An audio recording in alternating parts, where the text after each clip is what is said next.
Good afternoon and welcome to Flat Earth Debate.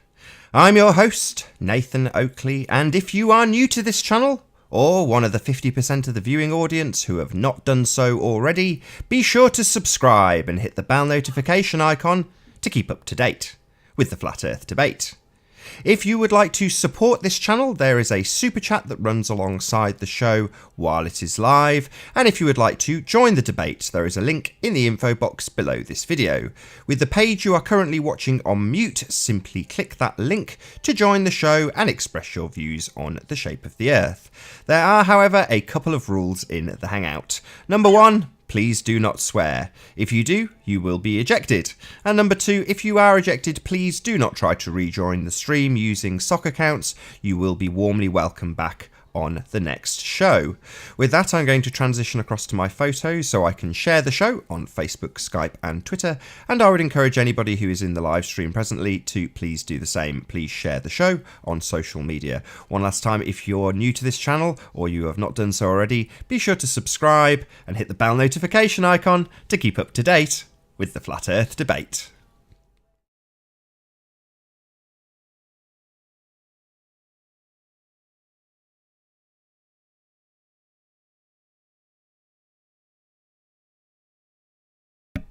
Do this every time. See if I can do it without stuttering while I click Facebook shares and stuff.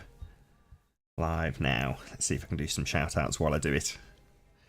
A4, good to have you here, my friend. Very pleased to see you. Flat Earth Hippie Chick. Same to you. Good to have you in our live stream. Thanks for being here. Please share the show. Flatman says, oi. Oi to you too, Flatman. Good to have you here.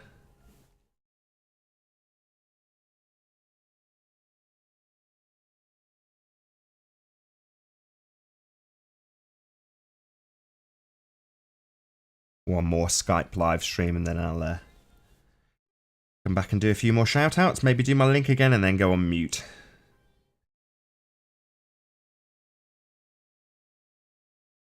There we go.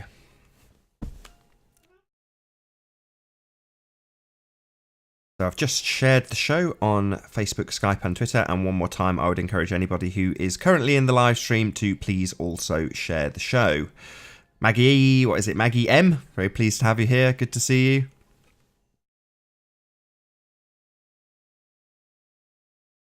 Is it worth me running through my links again? 2 minutes into the show, why not? If this runs over the 2 hour mark, it'll be the first thing that gets heard. So if you are new to this channel or you've not done so already, be sure to subscribe and hit the bell notification icon to keep up to date with the Flat Earth Debate. If you would like to support this channel, there is a super chat that runs alongside the show while it is live, so toss me a buck or two in there if you are enjoying this show. And most importantly, if you would like to join the debate, there is a link in the info box below this video. With the page you are currently watching on mute, simply click that link to join the show and express your views on the shape of the Earth. There are, however, a couple of rules in the Hangout. Number 1, please do not swear. If you do, you'll be ejected. And if you are ejected, please do not try to rejoin the stream using sock accounts. You'll be warmly welcomed back on the next show. In case you hadn't already figured out, I'm very keen for people to share this stream, and the reason is simple. The more it gets shared, the more likelihood of us having a wider audience. The more wide the audience, the greater the likelihood that we will have a diverse panel. So please share, share, share, as it makes the show what it is. One last time, if you're new to the channel or you've not done so already, be sure to subscribe and hit the bell notification icon to keep up to date with the Flat Earth Debate. You may hear from me one more time to go through exactly the same information again, unless we're joined by a guest, in which case I will make our first introduction.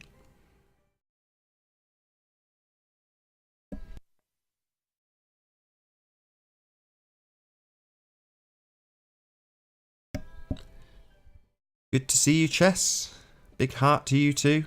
Steve Anthony, nice to see you as well. Thanks for being here. Everett Anderson, nice to have you in our chat. Good to see you. Agent Detective says, oi oi agents. Hello there. Nice to have you.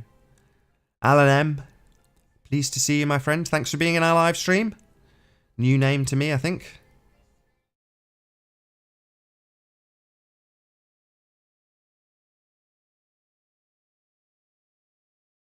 Steve Anthony says, hopefully Grim joins and goes on a lecture about the electromagnetic universe. Indeed, my sentiments exactly, Steve. I do hope that Grim joins to give us a lecture about the electromagnetic universe. That would be wonderful. Broken link, says Adam. Really? Let's have a little look. I will copy it from the one that's actually running into the chat and I'll repaste it. Oh no, there you go, Adam. You've joined. Hello, Adam. Good to have you here. G'day, Nathan. Oh, why can't I hear you? You should be able to. You just repeated. I think you've got your watch page open. There we go. I can hear you now. Just a bit quiet. Alright, sweet.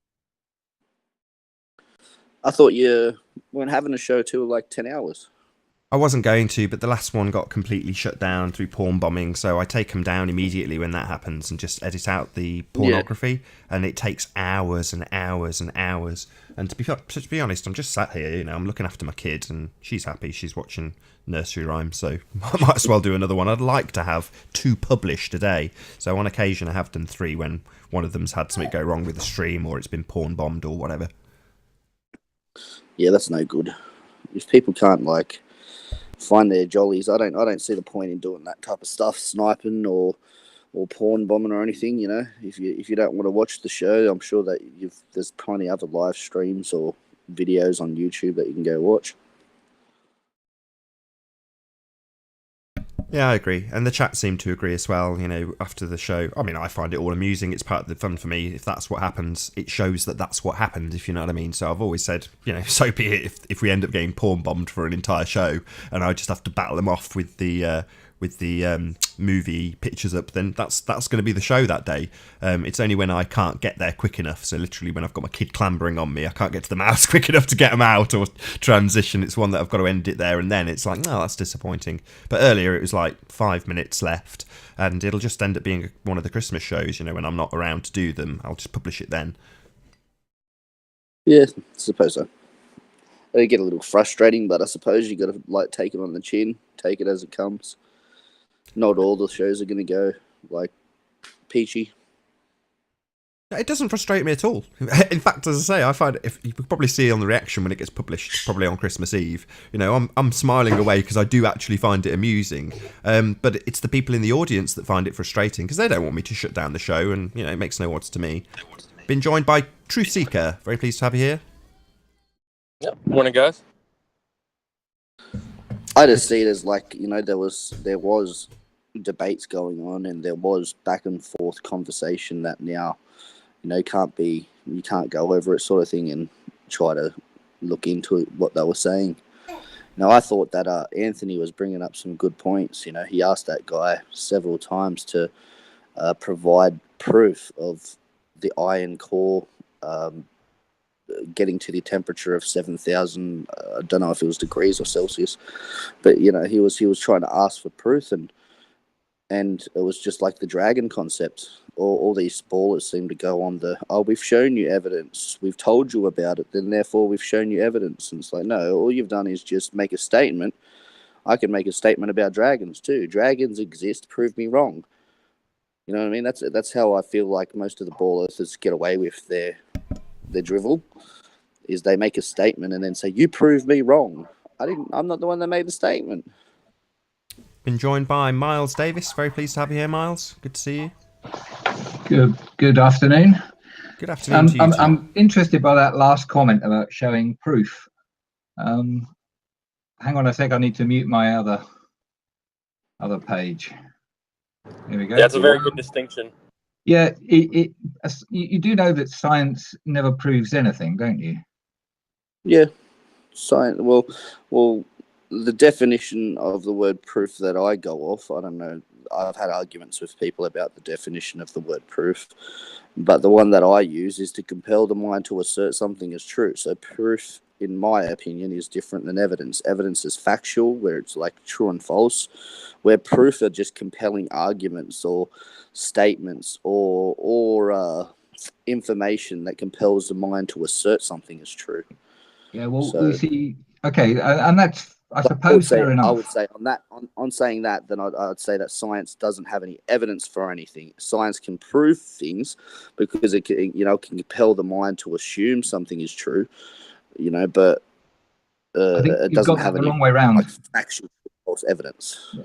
I think you've got that the wrong way round. What science does is it seeks to find evidence by observation and experimentation and so on, and it then is what scientists do is they then try and explain those observations in some kind of way, that by forming some sort of hypothesis about what what is actually going on, and the scientific method then takes over to attempt to confirm or find evidence that confirms or does not confirm that hypothesis may or may not be true.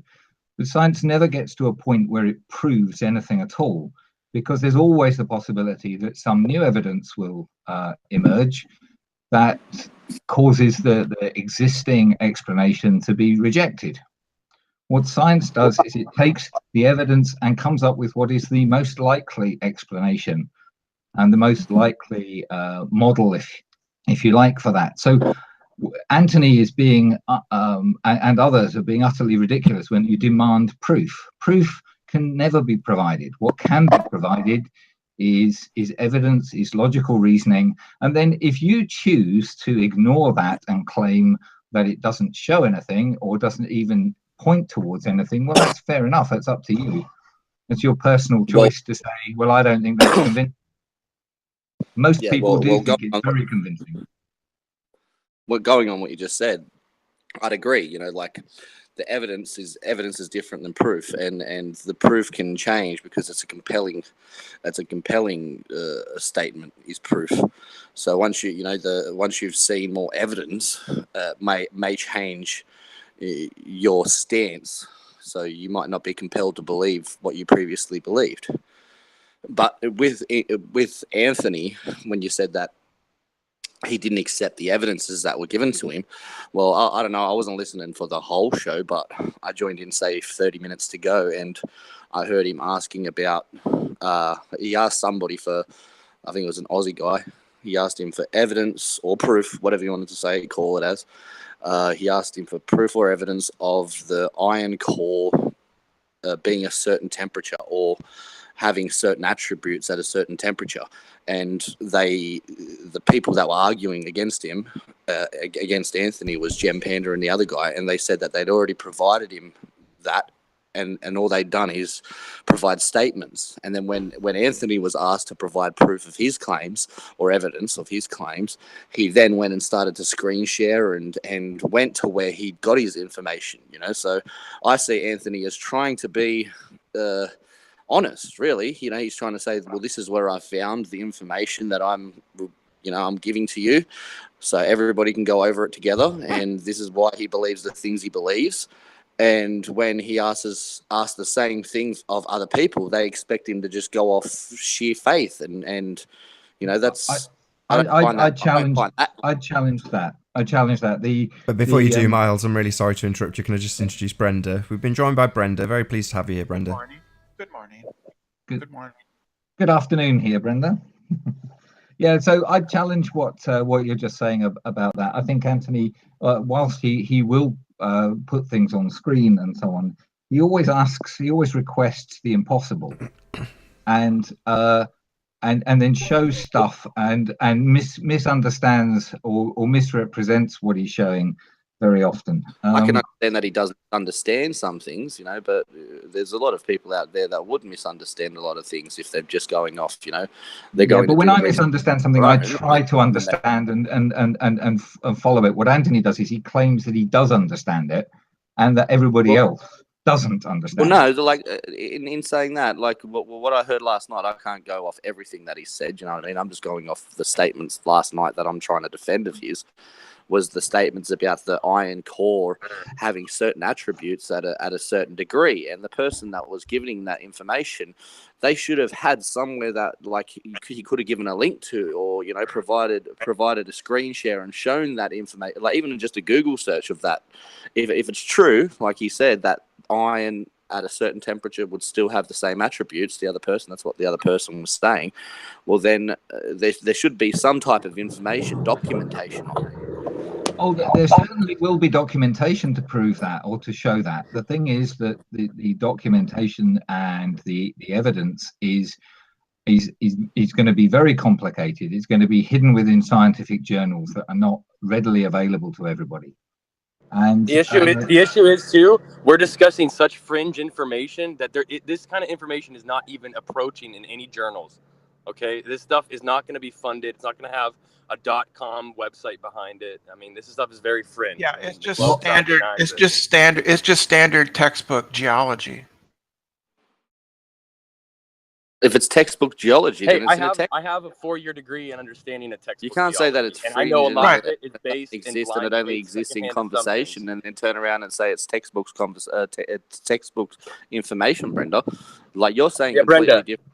These Brenda, other people are saying that it's hypothetical at the moment, and the ones that are fathoming this or contemplating this are scientists, and they they would have it just in their own personal journals or in their own little clique. And now you're saying it's textbook.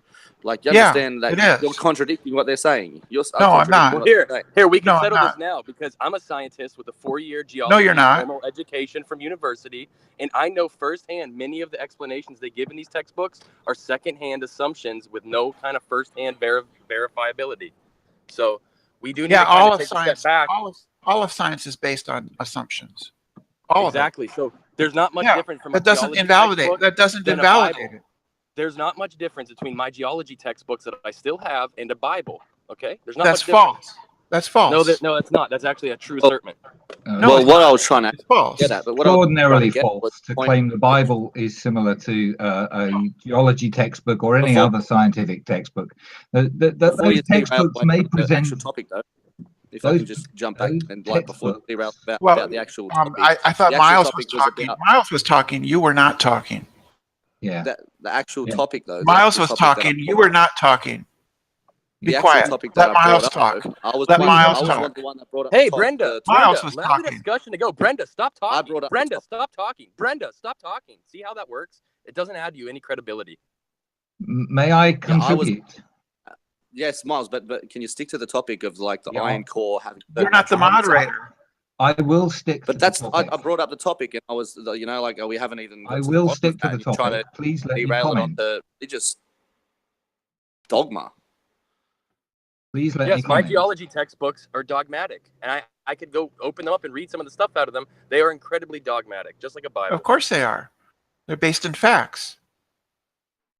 No, they're based in blind faith assumptions. Blind faith and assumptions. No, the science doesn't work by faith. Do you guys actually scientism does? And that modern geology is scientism. No, it is not.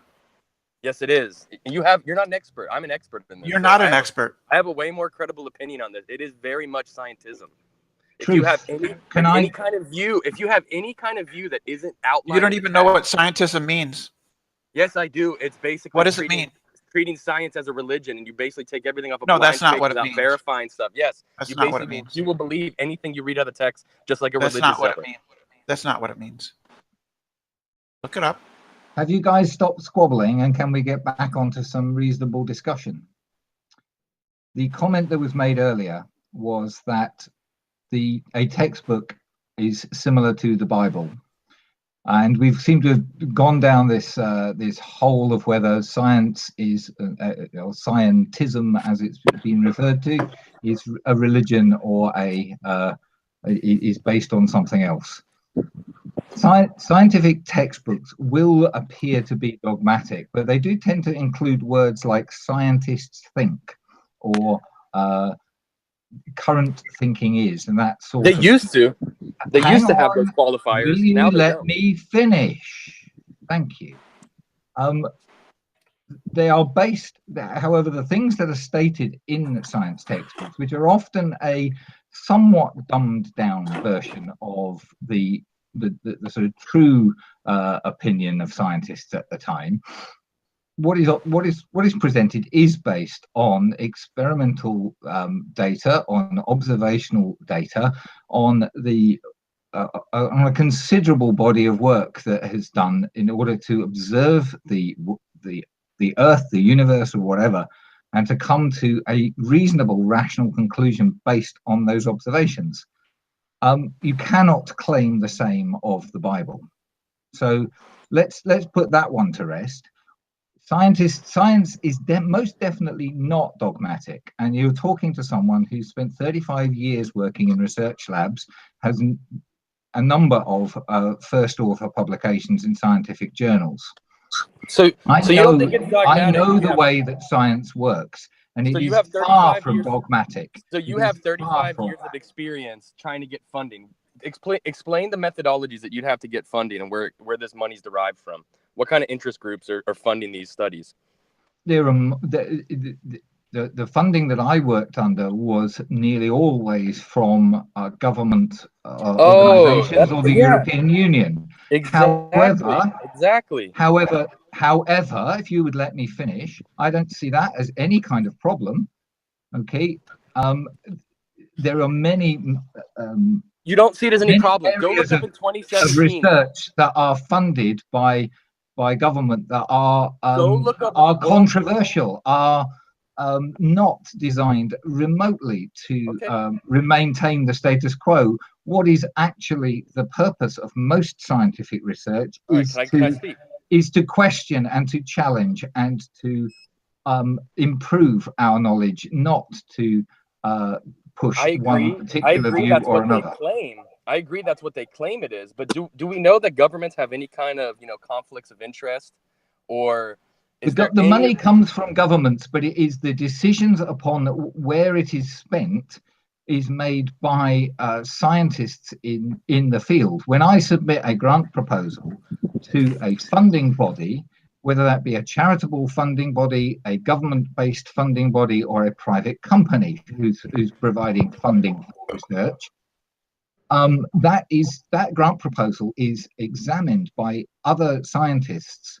I myself have been involved in examining other people's funding proposals, albeit in a somewhat limited way. I'm not that high up the tree, and I've stopped working in that area for the moment. Well, we're at a current like low point for trust in government. You look up to Pew Research. We're at a pretty high point where people are Yes, but the point I'm making is that this is independent of government. Okay, well, here, I'm a scientist that deals with government contracts, and there is a huge slack. Anytime I'm dealing in government-funded projects, there is a huge amount of slack and devoid of objectiveness or any kind of search for truth.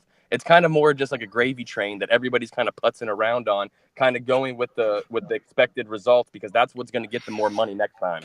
This is all a cash cow that people do whatever the funders will say so that next time they'll get their grant.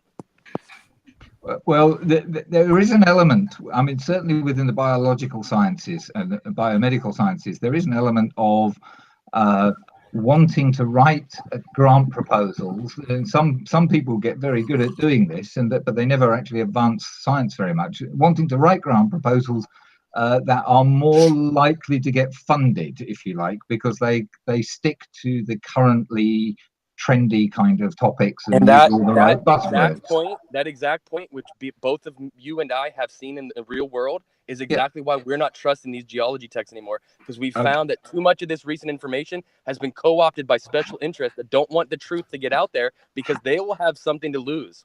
However, there is no reason to believe that that published scientific data and that is all there to be examined. There's no reason to believe that is in any way false. Yes, people will make mistakes from time to time. Those usually get picked up on by other scientists who then challenge that data.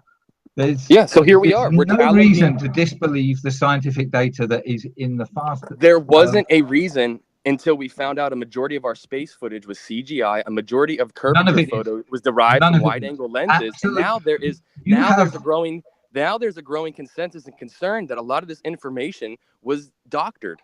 You And have it wasn't- no it wasn't evidence objectively presented to whatsoever us. that any footage from space is CGI or has been No, doctored. no, I have a quote from NASA saying that actually all their images are CGI or composites because it has No, to be. no, Their you lead- do their not. lead image- Composites. Of course, No, they're you do not. composites. Of course, no, they're they have to be. composites. Yes, NASA of course, admits it. because that's how the Exactly. instruments So look, you guys work. can't even get your lies together. You guys can't even get your lies. One guy says Composite there's no isn't a composite. lie. How many? No, Composite the isn't a lie. guy just said they weren't edited, and now we True. know that Composite that every isn't- single image No, he they've didn't ever say they presented weren't is a evident. CGI. Composite or isn't a lie. The images that you're How talking did- about, the How images can that you you're get your talking lies? about You can't even are get all your lies on data the same that's page. that's It's kind of translated funny. and wrapped around the globe. You know, you're talking about images that aren't really images; they're data that's wrapped around a globe. So that's a misinterpretation. Yeah, That's what an Right, image is. you're all bickering, so I'm going to turn you all down so I can do an introduction for Jeremy, as he is pretty much, as far as I'm concerned, on this panel, the expert at the moment. You can't be heard. No one can be heard while I'm talking. How you doing, Jeremy? Good to have you here, my friend. Hi, mate. Good. So Right. I was Finally, you agreeing can with bring Miles' some. point that Hold there on, is no. Truth Seeker. Hold on. Hopefully, you can bring some sense to all of this, Jeremy. So you're I would call you my expert. I'm sure you wouldn't consider yourself one yourself, but modest though you are, you can bring some normality to this conversation. So we've got two conflicting opinions from Globeheads currently, excuse my terminologies, but the two conflicting opinions are, one is saying absolutely no way, nothing is provable as being CGI from NASA, and the other is saying, well, it's all CGI, but what's wrong with that? So do you want to interject and maybe Yeah, give your that's opinion? distortion of what I said, That's a Nathan. distortion. That's a straw man. Yeah. No, that's actually a quote from man. NASA. No, it's Well, a straw just- man. I just It's wanted actually to a correct direct Truth, 'cause quote he's- from a NASA What he image said guy. was, and he's taken this quote from NASA, and he has distorted it. And I think this is common in flat Earth. What he said was that NASA say all of their pictures are CGI, and NASA have never said that. They do not say that. And if you claim that they do, I challenge you to show me where they say it. I'm not going to show you where they say it because there's a guy that already is out there saying Yeah, that. it's readily available. It isn't It's really readily a- available. It's They a don't lie. say every It doesn't image Sorry, is no, CGI. sorry, It I'm has not one. going to settle for it's readily available. I'm sorry, do sir. I'm not say going to that. settle. I'm They not going to do settle not- for. You're so lazy. You can't use a Google search engine. Yeah, I'm well, not going to settle for that. You're so lazy. You use a mimicry Google might be a search good engine. argument I simply, for I you know, refuse. in your I branch refuse of to accept science, it, sir. that you're a You scientist. are a globe expert, but you can't use a simple Google Can you search. share? Can you tell me, Jem, how they get the? Let me just make this point. Now I've had to endure Wait, mimic. Can you answer my question first? Let me- Can you answer Adam, my No. question first? I want to make Can this. you tell me how they get pictures? Adam, can you be tell me how quiet. they get the pictures? Let's Quiet. just feed from his the baby ISS? logic right back in his face. He can eat it. Well, how do they get the pictures from the ISS all the way back down to Earth? Is there a postman that goes up there and collects the pictures and brings it back down? Right, I'm going to address Truth's point, and Truth's point was No, that all. they just Adam, please, So they I'm talking take now. picture. Well, they don't actually take pictures. No, You're I'm not going to turn around answer and your say, question until mention I've of dealt what- with Truth's point. He needs, So he we needs can an make this actual last data as long as you presented. He like, can't do a but it's Google not search going to of his happen, own. okay? He can't do a Google search of his own. He must bait you for a credible source. It's not my job to find evidence to support your claims, Truth. If you make a claim, you support it. That I'm is just a presenting lie. evidence for That other is a people lie. to look NASA have into it. never. I don't care how You're lazy. talking I over don't me care now. I haven't finished are. speaking. I'm presenting this facts out here, so for objective people to look. No, for you this at aren't. home. You're presenting I'm a not lie. concerned with your baiting. I'm not concerned with your credible source baiting and moving the goalpost. No, I'm I presenting haven't this out moved there so the others goalpost. can I'm investigate. asking you to support what you're saying. If you say that that's true, you've just told me it's readily available. It should be very easy for you to find it. Well, in saying or that, Jem, admit saying that that, it's a lie. That you in made saying it that, up, Jem, or you saying that, you got it from another flat earther, and you didn't bother to check it. in saying that, Jem, you expect this guy to go get evidence of what he's just said, but when Anthony was asking for the evidence for the iron core and its attributes, But that's a completely different issue. You didn't provide any links. Double standard much? I was Double waiting in the standard chat, much? watching the No, show. it's not a double I was waiting for standard. some type of a link. I was waiting for some type of a link or a source. So then I could go look into these claims that you and this other person were making against Anthony, and you were telling him he had to believe you All right, because well, you were telling him. Let me elaborate the point then. But before you do, And, can I just introduce Anthony, ahead. because he is actually on the panel now. So we've been joined by Sleeping Warrior. How are you doing, Anthony? I'm doing great, Nathan. Just want to literally a flyby. Jeremy was saying that it's not his job to present evidence. So in the absence of the flat Earth. Oh, it looks like we've been joined by a sniper. So, great.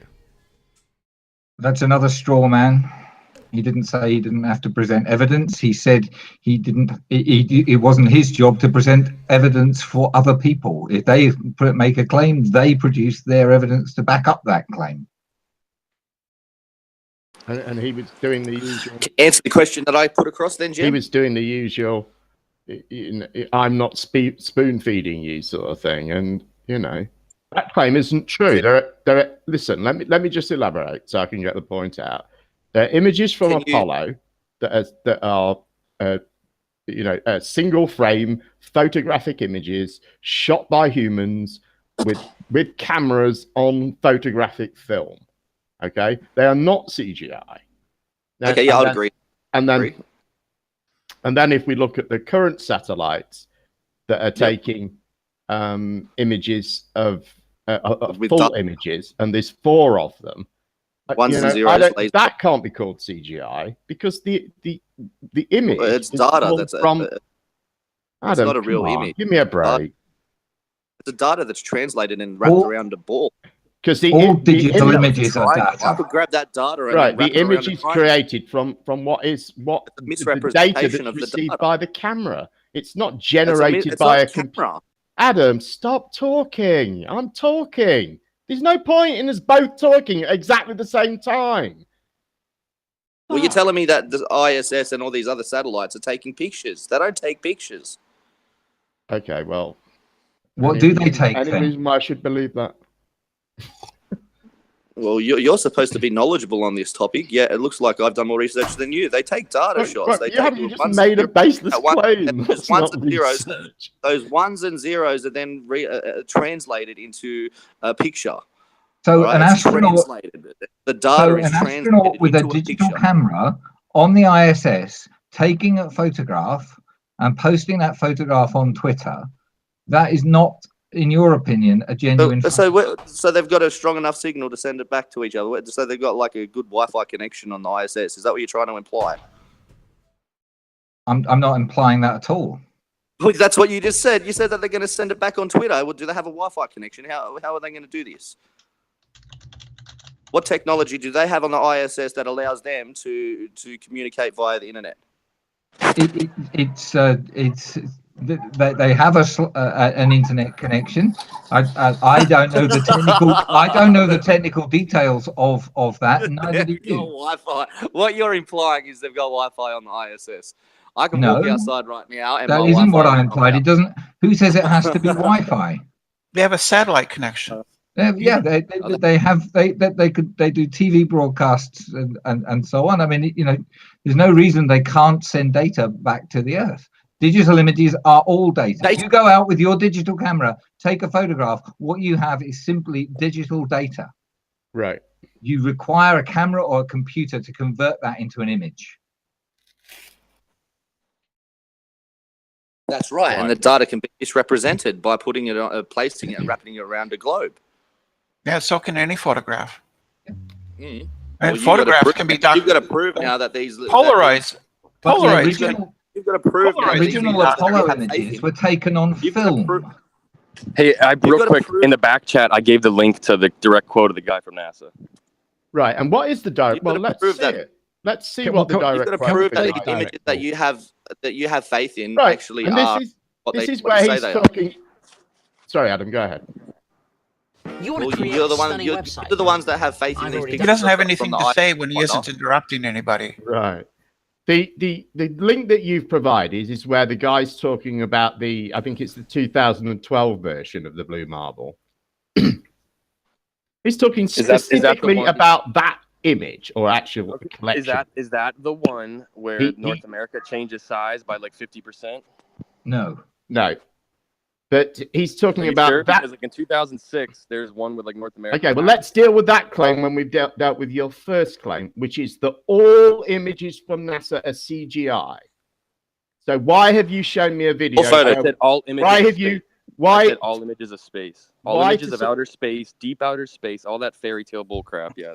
Now you're changing what you're saying. So now you're lying again. So yeah, he knows he's lying too. He knows he's lying too. It seems you don't like me to clarify. I'm clarifing. I'm not saying that every image is ever taken. You're changing. Well, technically, you didn't mention movies. You said all NASA's images. He isn't lying. You just said you have just said to me. No, just wait. You just said to me that all images have to be interpreted by a computer. So then, therefore, all images are computer-generated images. So then, all images are CGI. That's not the rabbit hole. No, they're not, because they're not generated by the computer. They're generated by a camera and interpreted by a digital camera, which is a digital computer.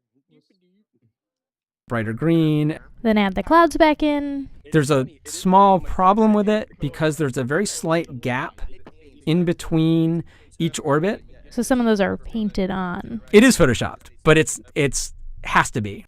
Then there was another layer to sort of simulate the atmosphere. And then there's this little bright spot. It's called the specular highlight. So it's the reflection of sunlight off of water. Those are the pieces, but you can't just slap them all together. It just didn't look realistic. It looks kind of flat, or the clouds are sort of too see-through. So I just hit Command Z a lot. There's artistry to creating the world. What I imagine it to be. Unfortunately, I'm not an astronaut. I've never been to space, but I've looked at these images over and over again, trying to sort of get the essence of it.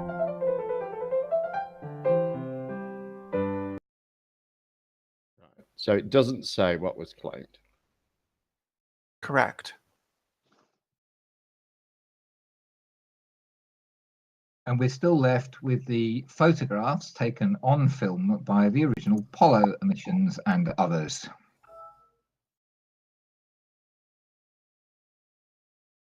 Been joined by P. Mars. Very pleased to have you here, P.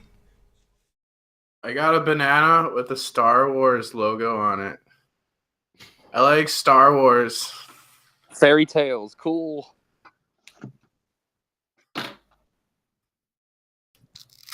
Star Wars was always fiction. You just believe like the flat Earth just like a spinning ball. Fiction, or make it be more. Just like a spinning ball of rock, when all of our observations from this plane prove that we're stationary, motionless, and even globe heads will agree on that. Well, we've just seen the quality of your observations, so.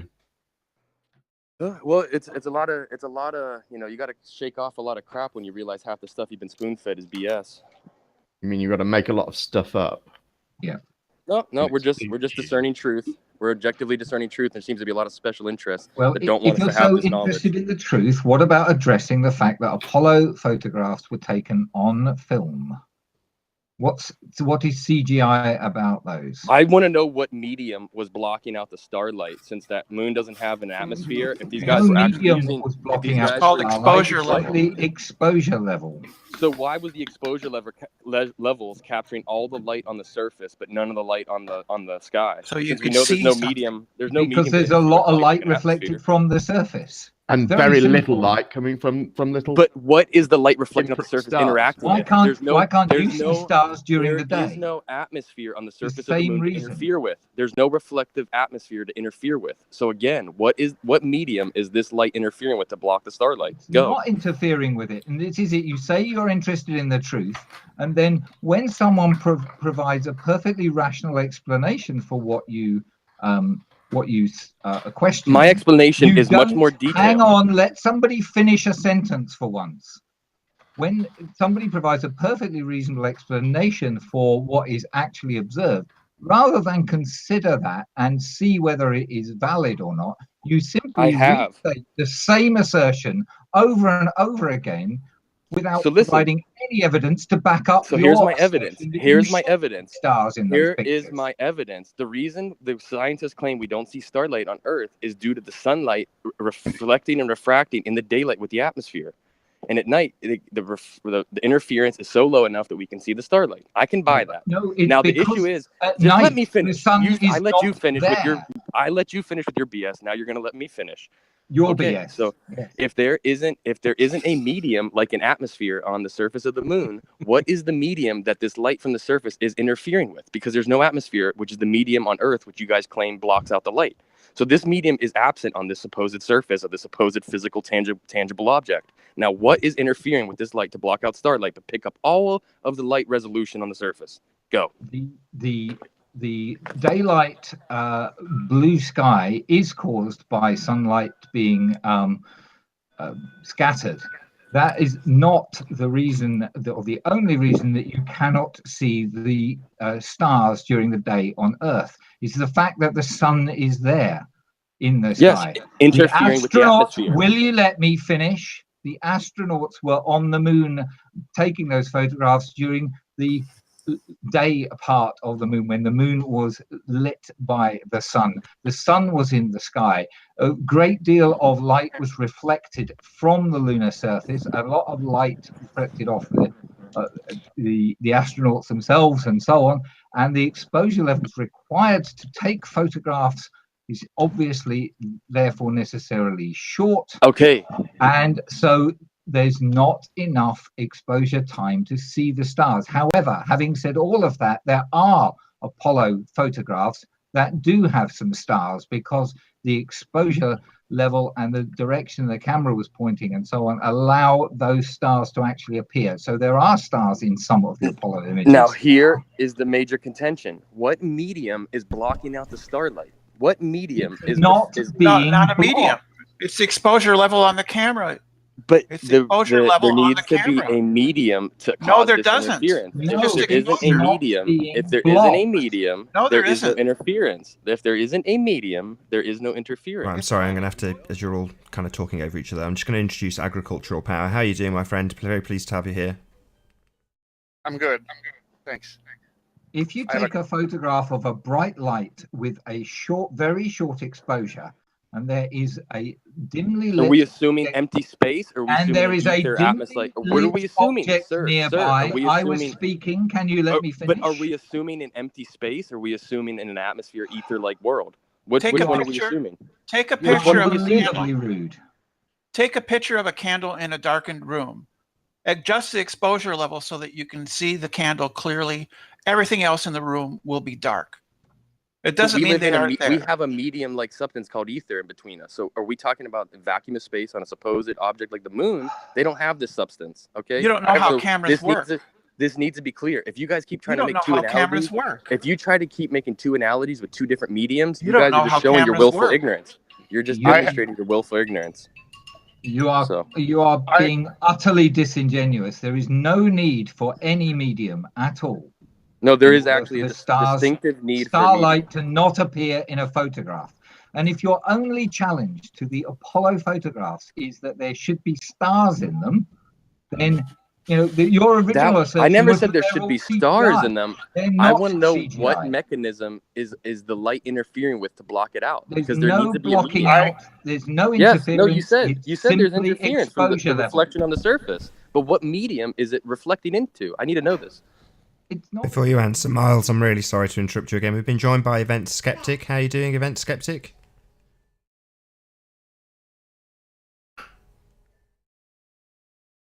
Is Event Skeptic just sniping people? Looks that way.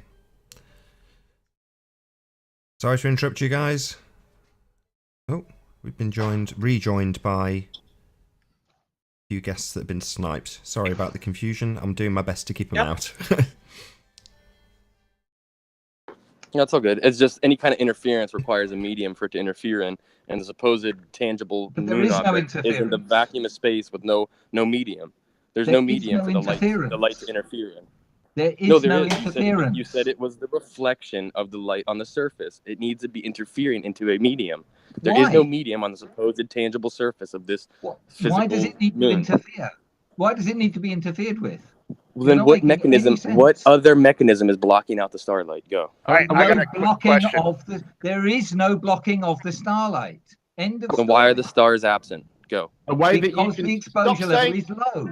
Stop saying go at the end of every Why are the star absent? Go. Hey. Because the exposure level is low.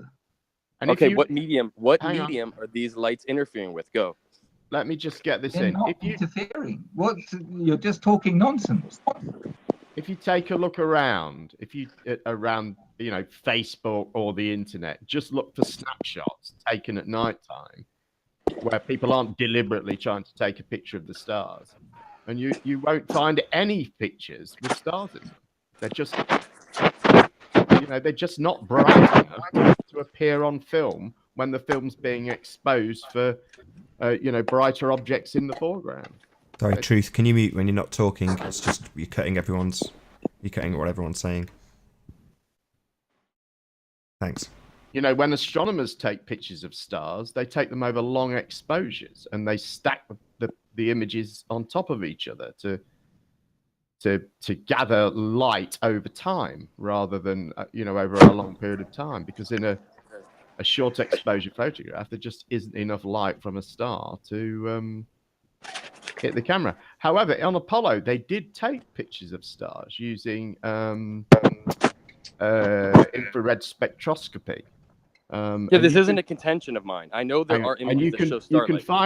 You can find those pictures if you look for them. No, we're wasting time, because my contention isn't that there isn't images of starlight. I wanted to hear an explanation on what medium with the light off the surface. Well, you heard it. You heard it about 50 times. And you guys keep saying it doesn't need to be a medium, but there does need to be a medium. But that's so just your gibberish. This is showing your ignorance of the topic. You don't even understand what's going on. So it's just demonstrating your ignorance. So you don't understand how a camera works. A simple exposure setting on a camera works. That's all it is. It's nothing to do with mediums or reflections. Yes, but if you take an image on Earth, assuming the moon is a physical spherical object, okay, would a camera be in the same medium as it is on Earth? No, it wouldn't. Okay, cameras aren't medium.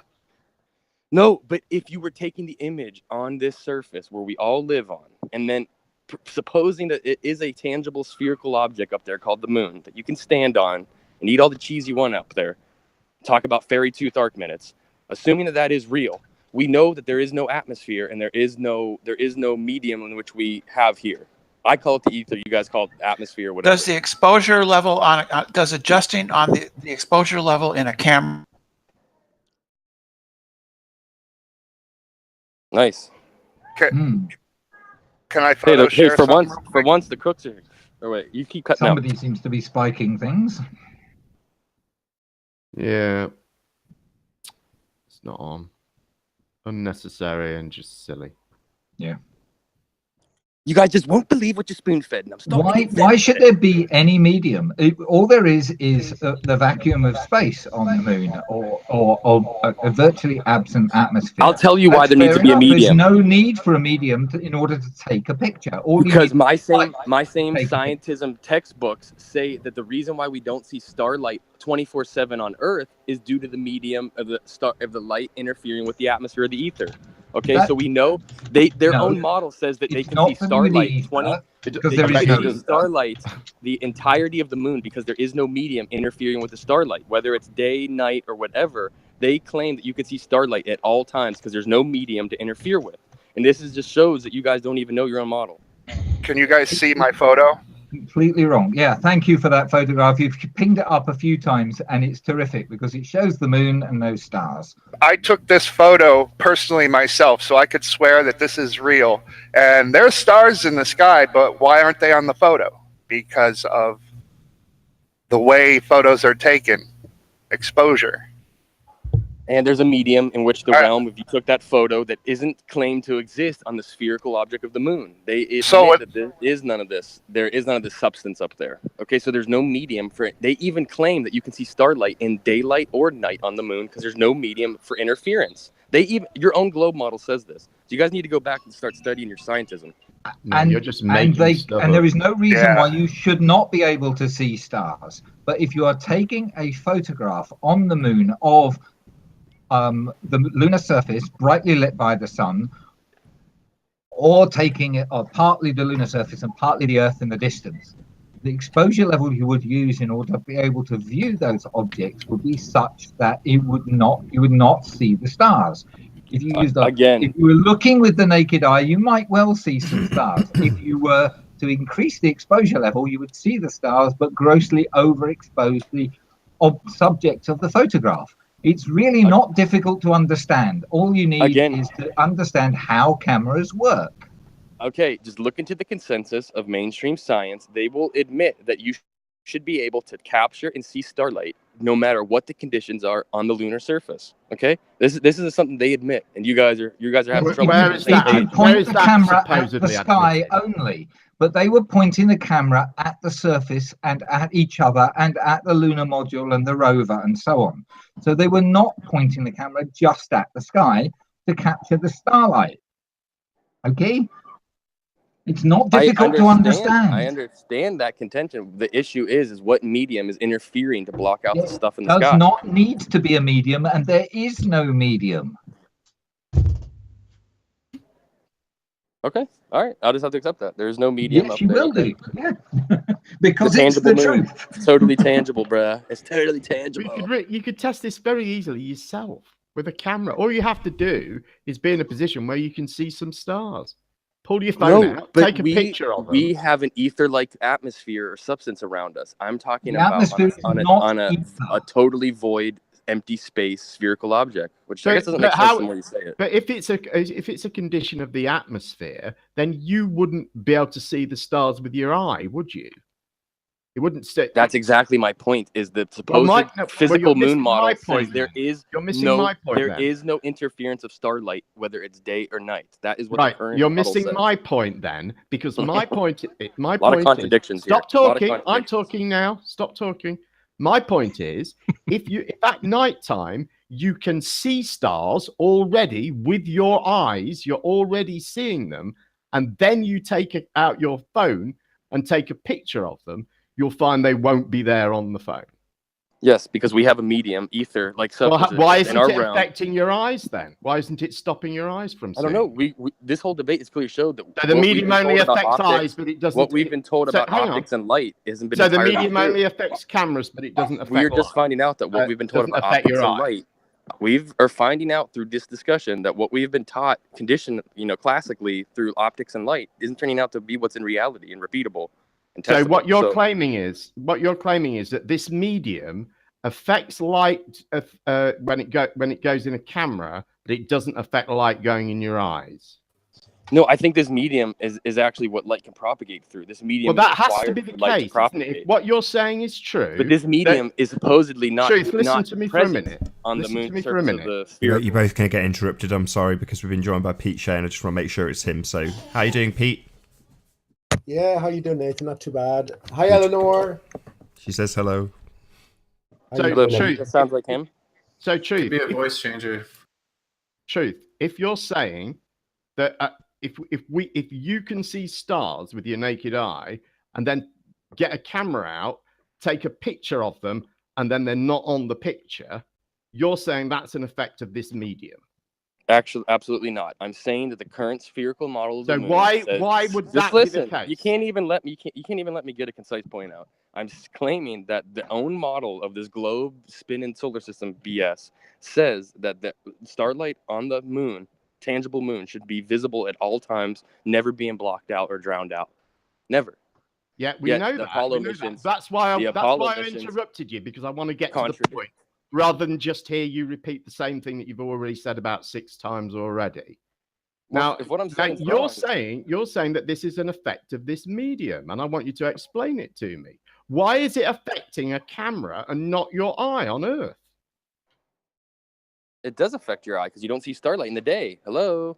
Yeah, but we're talking about the example I've given. Hello is at nighttime when you can see stars. I was very clear about that. You're too short with sending the insult. I do it when I start imitating you, I do it much more tactfully at better timing. Your timing was a little too short on that one. You have no sense of your comedic time. Your comedic timing was way constantly off.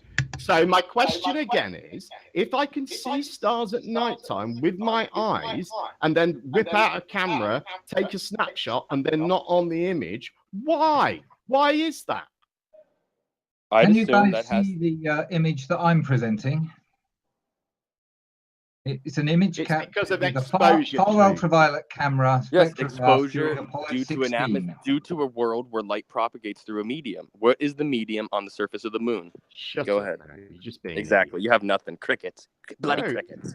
You have nothing, Truth, do you? I've just described a situation for you that you cannot explain with I your just explained. gibberish. That We I are in can explain a realm. with a single word. We live in a Exposure. realm that has a medium talking which over light me can again. interfere and propagate through. This medium is claimed to not exist Yeah, on we the know spherical, this. You've tangible said all moon. this. You've So said it what over and over. medium There's no is point in causing us the doing it again. interference of the photographs? Go. So you have no way of explaining your gibberish. Can we leave it you there? keep trying to keep two analogies that aren't analogous. You keep trying to make it sound it's someone taking images on this earth with the ether-like medium It's a would simple be the situation. same You can images in see the vacuum of stars. empty space. I'm It wouldn't. describing exactly the same situation. A situation Aren't where we finding out stars that are visible, but you take a picture and they're not visible in the picture. It's exactly the same situation. It's not a different situation. And your claim is that this is due to some medium. I'm saying it very well could be. Which would be present for your eyes and for the camera. The spherical moon model does say your that medium starlight is theory visible at all doesn't work, times. does it? No, your model doesn't work because it says the spherical moon. The spherical moon will show stars at all times. They will never be drowned out. They will never be interfered with. It shows stars at all times. That's what's cool about this supposed fairy tale black space. Cameras are not the eyes as well, Jeremy, of course. Cameras were designed by men with eyes. So you have to sort of equate different measuring instruments. But the Miles had something to, I didn't see it. Did he have something to? What are you trying to suggest with that, Pete? Because you can make a pinhole camera very easy. Stick a bit of photographic paper under it and it will record an image. So it seems like you're trying to suggest that men somehow rigged cameras to produce images that would fool us in some way. Is that what you're suggesting? No. But you can't imitate the eye, right? The eye is perfect I'm just about compared to any camera. And get changed and ready for tonight. So there probably won't be time for a haircut. I'll get one later. Sorry if I took over a bit there, Miles. We didn't see your presentation there, Miles, but we didn't need to, I guess, if you said it was coming from Apollo 16. I need to get back up here for about 5:30 so that I can switch heating on in the main building and get it warm. Miles, with regards to tomorrow, can we do 9:30 a.m.? Oh, cold. Anyway, all right. Miles. See you in a minute. No, 10. Okay, bye. I think he might be on the phone. Oh, right. I thought he was talking to us. I thought he was at first. Right, okay. Right, while we've got a lull in conversation, is it okay if I change topic slightly? Something quite interestingly contentious. That's grinding on a bit. How you doing, Anthony? I'm doing good, Pete. Thanks for asking. You? Yeah, not too bad, man. It appears that Soundly's done his Lake Pontchartrain experiment over the weekend. And for those that are not familiar, he's gone back to Pontchartrain and he's put mile marker lights every mile up to the last one being somewhere between 7.5 and 8 miles. The point that he was trying to prove wasn't so much what was the last light visible. It was more to do with the shape of the lights in the middle. But I had a hangout with Imric at Imric's gaff, and we got to speak like adults. There wasn't any trolls in there. It was just talking.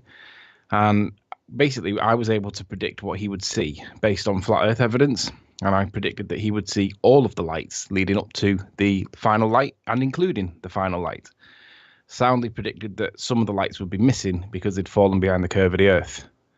I'm not entirely sure of the results so far, but on his channel he's given one video that basically admits that he sees all of them, which was not his prediction. So keep your eyes peeled for Soundly in the next couple of days. He's going to be doing something to show the evidence or the results of the experiment, because they're not quite what he predicted. They were exactly what I predicted. So for those interested in anything to do with just at this point then, does that mean then that you think that Soundly's observations on this occasion are reliable and that we should trust them? Well, he was doing it with who was it now? I don't remember the guy's name. Because last time you tried to claim that he'd CGI'd it somehow, and you did this on the basis of an osprey sitting on a electricity pylon. Yeah, so I was wondering how that fits into name? this Nummy Num. His That was the current assertion claim. made by Nummy Num, yes. But what my point is you made that the he's done the claim experiment now. repeatedly, Anthony, and fought for it for about 4 hours in a hangout. And I think you're still making it. Listen. And I still hear people making that same claim who heard your nonsense. So it's just interesting that Soundly apparently is now reliable, according to you. He's done the experiment with Jesse Kalowski, and Jesse Kalowski is a surveyor of some kind. He's either a chartered surveyor or something. I don't know what kind of surveyor, but he doesn't have access to CGI Ospreys. Well, it would be a catastrophic failure of fraud, wouldn't it? If there were two of them doing it, it's a lot more credible when two people do the experiment because it means that they go Soundly together. filming it and uploading it live, that wasn't good enough for you. That could still have been CGI. The point is, he's done it based on a 5 foot height above the water on the stanchions of the bridge, and according to the curve calculations, the last 6, 7, and 8 will be disappeared. And now that was what his prediction was. But when he's done the experiment, he was able to see them all, which is prominent given. Hold on, he hasn't published the results of this experiment, so let's hold your horses. Well, no. Right. I'm quoting exactly from his video. I'm literally uploading the video now. Well, you said lights, and now you're talking about stanchions. So what he's done is the pillars that hold the bridge up. He's put a strap around the pillar, and then he's attached the lights to the strap, and they're all at 5 feet. So as he goes further and further back, 8 miles of distance, they should disappear, and the 6th, 7th, and 8th one should not be visible. I predicted that you would see all of them because I was applying the principles observed with Taboo Conspiracy's 8 mile observation, which was clearly showing the light at 8 miles. Soundly said, no, there will be some lights missing. Now, he's admitted already that he saw all of the lights, which he wasn't expecting. That was not his prediction. So you don't know the camera height, Anthony. And what we're gonna find, Miles, I'm sure, is that these lights that are visible that shouldn't be visible are much lower than the other lights. But Anthony's going to try and center on the idea that because his prediction was that some wouldn't be visible, that's all he needs to come up with. Because now they are visible. I predicted that they would be pretty sufficient, even though they're obviously curving away. Jeremy, I predicted that the lights would be up to and including the 8th or the last one would all be visible, and they would form a wave. Some would be a little bit higher, some would be a little bit lower than expected, but they would all be present, and it would be effectively a little smudge. And that's applying the principles of refraction. See how easy it is to get to the meat of Anthony. It's just so brilliant. It's a perfect curve, and if the camera height is 15 feet, they should all be visible. Yeah, the camera height's 5. You know the camera height, Anthony. 5. You don't know. 5 feet, I believe. I don't know exactly how his experiment was performed, but I know that he was aiming at 5 feet for the height of the lights. So I'm going to assume that he put the camera at 5 feet too. But we'll see with the results. Why are you assuming that, Anthony? Wait until he produces his videos and shows you. Well, he's already admitted he could see the lights, all of them. So on that basis, it means that the last few were not missing as per his prediction. That's a bit of a problem for Sound. You haven't seen everything, Anthony. You don't know yet. So hang on. I'm quoting him in my video. If you're uploading right now. If when the camera is at 5 feet, they are all visible, then that would be something that would require some sort of alternative explanation. Maybe. No, they're not. As you've got your maths wrong. But if the camera in those shots that he's published so far is at 15 feet or higher, then there's no reason why they should not all be visible. Miles, here real quick. You've got your what Miles, would it take, you've got your what would maths it take wrong. for you to debunk the current, current sphere? You've got your maths wrong. The distance in miles is just below 8 feet, and the viewer height, I believe, is 5. So the refracted hidden drop is 36 feet worth of drop for the final one. That means that and then you're looking at refracted. You're looking at drop, not at hidden. You see, you don't understand the way the curve works. Oh, right. So I'm dishonestly misrepresenting it. Is that what you're saying? No, I've heard this. I'm saying you don't understand it. Bandied It's around, not the drop, and we've not had matters, it explained yet. It's the hidden amount. While I run through a few links, as we have approximately 1 hour left on this broadcast. So, if you are new to this channel, or you have not done so already, be sure to subscribe and hit the bell notification icon to keep up to date with the Flat Earth debate. If you would like to support this channel, there is a link to Super Chat that runs alongside the show while it is live. And most importantly, if you would like to join the show as Negator XX has just done, simply click on the link in the info box below this video. Be sure to mute the page you are currently watching before you click on that link. Then click the link to join the show and express your views on the shape of the Earth. There are a couple of rules in the Hangout. Number 1, please do not swear. If you do, you'll be ejected. Number 2, if you are ejected, please do not try to rejoin the show using sock accounts. You will be warmly welcomed back on the next stream.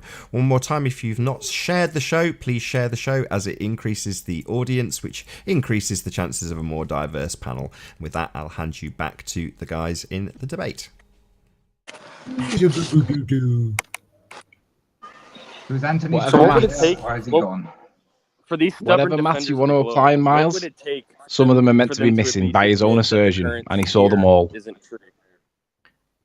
I'm looking at this video with the really, really obvious, massive amounts of obstruction in it. But there's some lights, so there's no curve. Have you looked at the video I've just posted in the chat? There's like half of a building missing. How do you account for that, Anthony? I don't know what you're looking at. Jesse Kozlowski's Lake Pontchartrain thing.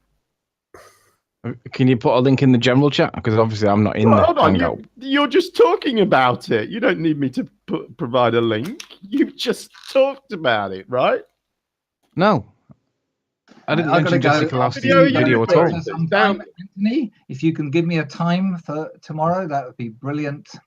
Well, I was trying to talk to you before. I suggested 9:30. Is that okay by you? He's gone. He's gone, man. If you're listening, Miles, 9:30 works for me. If that works for you, I can't do 9. Hey Nathan, I'm gonna get Soundly in here, so I'm just inviting you. Anthony, you posted that. Sorry, you see that Pete. Can video I just posted in introduce chat? Tim Osman? Sorry, Pete. That's a repost. All right. We've been joined by Tim Osman. Very pleased to have you. Hey, I'm getting Soundly in here. I'm just inviting him.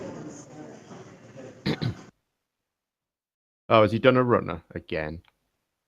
Oh, has he gone already? Sorry to interrupt. Keeps doing these hit and runs. One more thing. I'll just shout out Shield Scanner for his donation to the Super Chat. Thank you very much, Shield Scanner.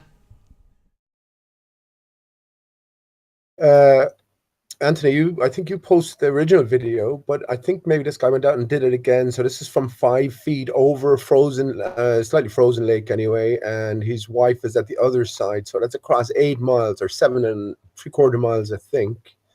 And there should be 15, 16 feet of curvature of drop, and there's absolutely none, even down to the water level. You're on about Taboo Conspiracy, yeah? Yeah, Taboo Conspiracy was able. That was the video that I cited to give the prediction that I gave, which was you would see all of the lights. And Soundly was clear by saying, no, you will definitely not see all of them. And I said, but what if you do? Sorry to interrupt you, Anthony. We've been joined by Soundly. Very pleased to have you here, Soundly. Thanks, Nathan. Good to have you here. You're Soundly. Hello, everyone. I believe you've done your experiment over the weekend. I'm talking about a different video that I just posted in the main chat here, Anthony. I'd like to have a chance to respond to what Anthony was just saying. Yeah. Great. So I don't know what you're thinking, but all of the evidence that we have supports the globe. So I'm not sure. In the video that you've got the big crack in the windscreen where you're driving back. I can see 7 lights. I can see 7 miles from the top of the Rama levee, which I've always been able to do. Which you should be able to do. You see the curvature with your Pete. The guy's only just joined. Hold on, guys. Pete, the guy's literally just joined. He's got about 2 sentences out. Right. Can you at least give him a couple of minutes to just, the guy's done a lot of work. Let him present what he's got to present. Come on. Okay. So me and Jesse are going to be doing some hangouts to present what we have. Giving Jesse some time to get back home and be able to process all of his data. He's got a lot of work left to do. We'll be presenting hopefully this week, at least by next weekend. And so from the top of the Rama levee, we can see 7 of the lights, which is 7 miles, which is expected. But from the bottom of the levee, from the bottom of the levee, you can't see all the lights. You can only see about 4, I think. Is that what you predicted? Jesse had some really good shots with the theodolite where you can only see the 4 lights in his shots. Sam, interesting. did you get pretty evidence interesting showing stuff. it at the bottom of the levee? I'm sorry. Did you get evidence to show what you said that you could only see 4 of them? Did you get evidence from the bottom of the levee where you said that was what you saw? Yeah, Jesse has some shots of that. Yep, at the lower levels. Great. Yep. So, hang on. So what you're saying is that you didn't take it from the right. So you did it at 2 different heights. Is that right? We took a whole bunch of pictures from different heights. Yeah. Great. When? So is it going to be days, hours before we can see it? I literally just said, hopefully this week. By next weekend, we'll probably have our first hangout. Yeah, you broke up badly when you said it, though. I didn't quite catch what you were saying. It's okay. So, just do you remember what your prediction was before when we were in Rick's channel? Remember what your prediction was? I remember you pushed me for a prediction, and I remember me saying I'm not going to make one. Well, I can quote you as saying that there will be some lights missing. Did you see any lights missing? There were lights missing. I just said that. I literally just said that. And when you say there were lights missing, was that at the lake level or was that somewhere else? Of course, the lower you go down, the less lights you're going to see. Yeah. Great. Look forward to seeing the results. And cue the CGI ospreys. Sounded that was my question. Sorry for imposing, but do you see any of this phenomena that you present with your naked eye, or is it all just associated with images under zoom? Yeah, you can see it with your naked eye, especially with the lights there. It's really easy to see with the lights there. It's, whenever you go to the causeway, you can see it. It's hard to tell. Like if you never look through a zoom, then it's hard to know that's what you're looking at, right? Because the angular resolution is very small. We can resolve it with our eyes, but it's not a lot of information to go on. But you can see it, yes. Right. So the vast majority of people would fail to see any evidence of curvature with the naked eye, but it's only under zoom that it does become apparent. No, it's not. It's not only under zoom. You can see it with your eyes. But trained, you'd have to really look for it and really sort of seek it out. No, I can see it, and I'm an idiot. I see If you know where to look, and what you're looking for. Mars has seen the curvature out his window, he said. Yeah, I see the same. I live in Fargo, North Dakota. You can go look it up. We're flatter than Kansas. It's flat as hell, and I can see the treetops curve up out my window, just like in Soundley's Lake Pontchartrain. Now there's no way that's a visual phenomena associated with how your eyes work, how they interact with. It looks exactly like Soundley's image, what I see with my own eyes. Well, I've already busted Soundley's image, which is no one has busted. Yes, I have. You've taken as real both reflected imagery and direct vision, right? This is what's happening, and it's given the illusion of curvature. And I've pointed out this mirrored layer again and again and again. It's always present over distance. The best thing, zoom, always present, because the best thing about it's a function of the water, the acuteness of the angle, right? And yeah, that's what it's a function of. And you won't deal with it. None of you will deal with it. It explains sunsets. It's all this apparent curvature. We've all dealt with that mirage layer, the mirror layer, you like to call it.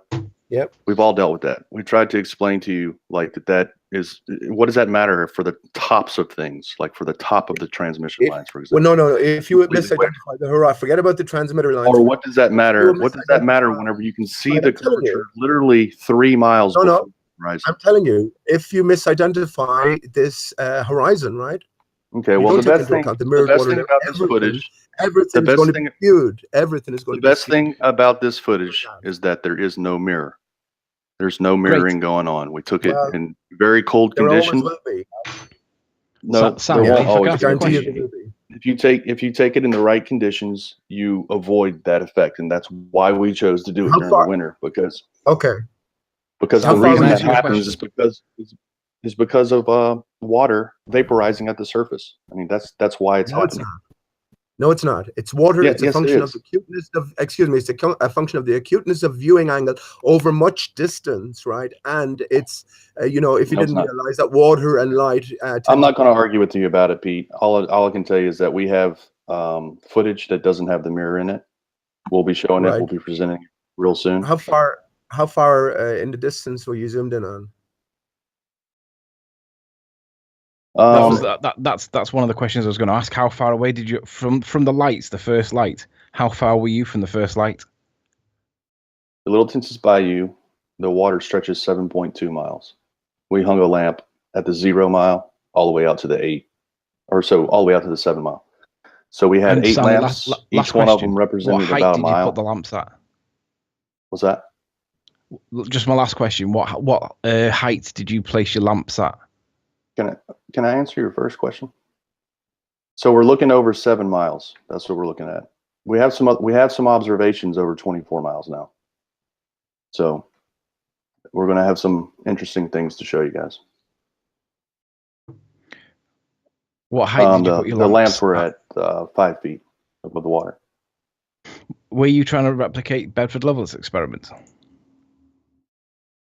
We did do a modern take on the Bedford Level experiment, yes. Are you aware that the Bedford Levels experiment did it at 6 inches of height, specifically? Doesn't matter. What does that matter? Yeah, because it minimizes the atmospheric refraction.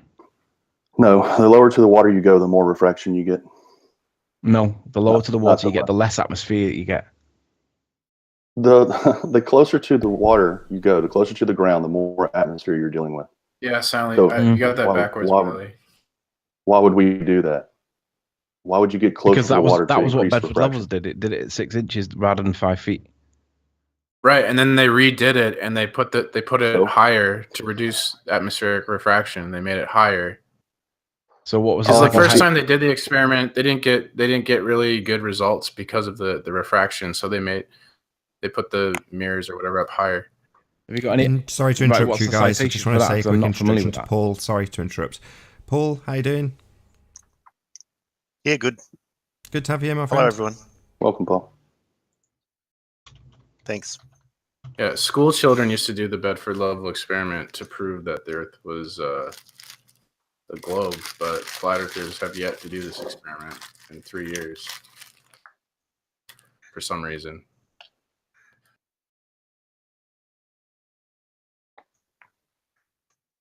You were a flat earther once, P. Mars. What was the best piece of evidence that convinced you and swayed you away from your lifelong education regarding the globe Earth?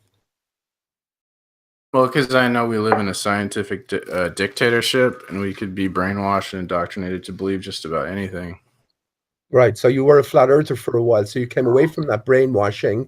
I'm assuming for very good reasons you didn't step into this lightly. So what was your best piece of evidence that swayed you away from, again, this lifelong, well, you're not going to say the globe Earth is indoctrination, right? That's truth-telling to you. So what was the best piece of information that took you away from the truth-telling? I mean, I was just open to the idea it might be flat, and I remember researching it and hearing like Nathan and Antonio talking about gyroscopes proving that the Earth was flat, and then I would research all the claims that the flat earthers made, and like none of it really convinced me. I was like waiting to talk to a flat earther that had good evidence, but I never really found one. So you never were really a flat earther then? I mean, I don't know. Whatever. I mean, it's really like, livered about it, Mars, right? It's not a sort of topic that you enter. Well, how do you even define what a flat earther is? Because first of all, flat earthers don't agree on anything. There's no model. Well, in a general sense, we live on a stationary. Most flat earthers are just questioning things, right? So in that sense, I was a flat earther. No, most flat earthers, all flat earthers, would hold the view that we live on a stationary and a level, relatively plane.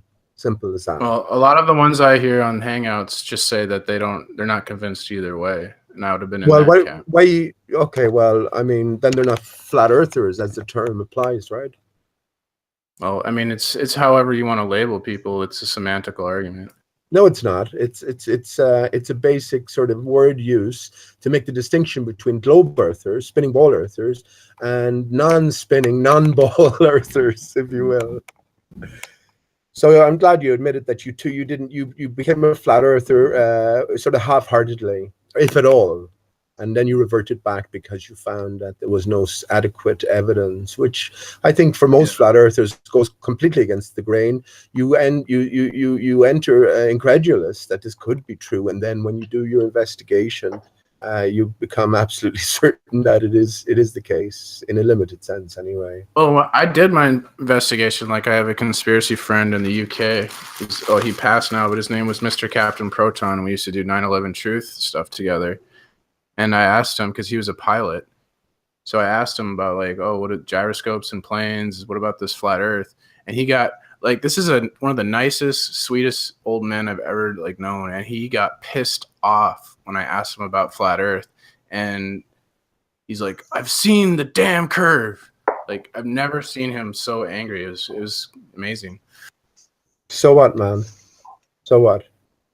So I'm telling you, I researched the claims flat earthers made, and nothing held up. And if they would have, I would have been a flat earther. And I used to argue for the flat earth because I would just argue that the evidence supports the globe, but we would expect that because we live in a scientific dictatorship. Right. So all the other evidences go out the window. I posted a video in chat there. If you look at it's just a lake test. It's 7.5 miles. Anyone care to deal with it? Paul, you're new here, man. Anyone? Are you new in the conversation? How you doing? Do you care to deal with that? It's just I've come in halfway through this hangout, so I'm sort of like trying to catch up on what's been said and what's going on. So I'm not really sure what's gone in the hour before this. Maybe someone could quickly just fill me in on what's happened.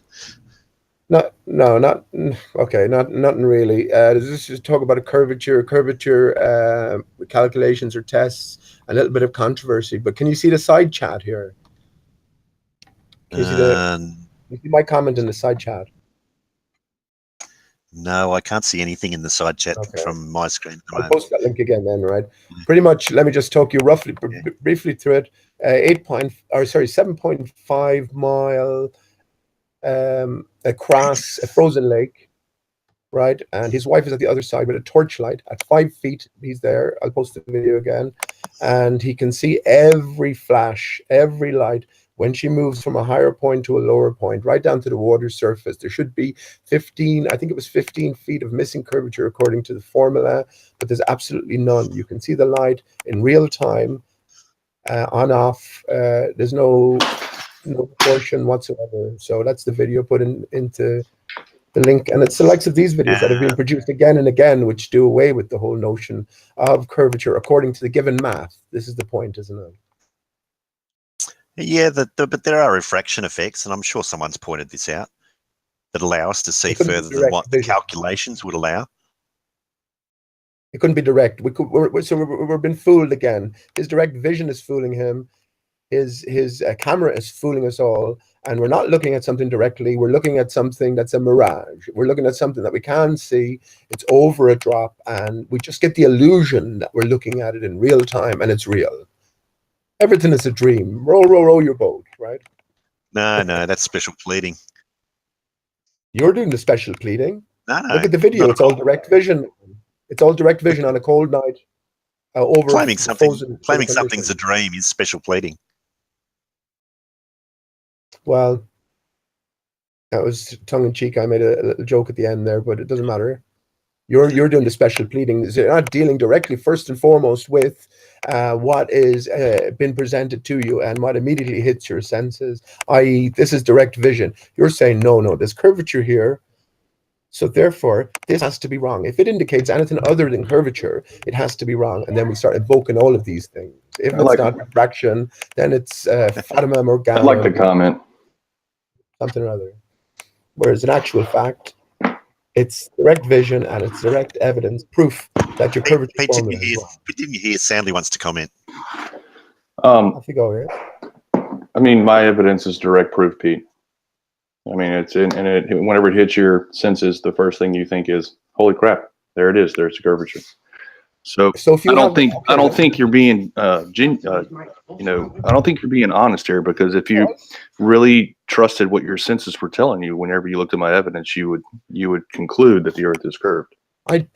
We were in the same hangout, Sandy, and I took a snapshot from your pylon images, and I went through it, and I showed you the mirror line, right? Because I already know that this water layer is in effect every time over zoom, over distance, and I pointed it out, and you refused to accept it. You refused to accept it. It distorts your. Hang on. No, you refuse to accept it. It distorts your impression. Explanation. I don't refuse to accept It's not an explanation for what Soundly says. Yeah, I don't deny that there are images that I have mirroring in the images. There's for sure that's there, but the objects are not in the mirroring path. Most of them, the ones that I'm talking about, the subject of my observations is not part of the mirror. And you know about perspective, right? So additionally, I have images that don't have mirror in them. And on top of that, I have images that show curvature well before the horizon. So we're not even to the horizon yet, and you can clearly see the curvature of the water lawn along the causeway. So none of that, all of those things directly dispute what you're claiming, and you don't ever talk about those things, even though I've just mentioned it to you again. You're going to avoid talking about that. Yeah, man, I got your point. You can stop talking now. I got your point. I'm going to deal with them. You talked about the pylons, right?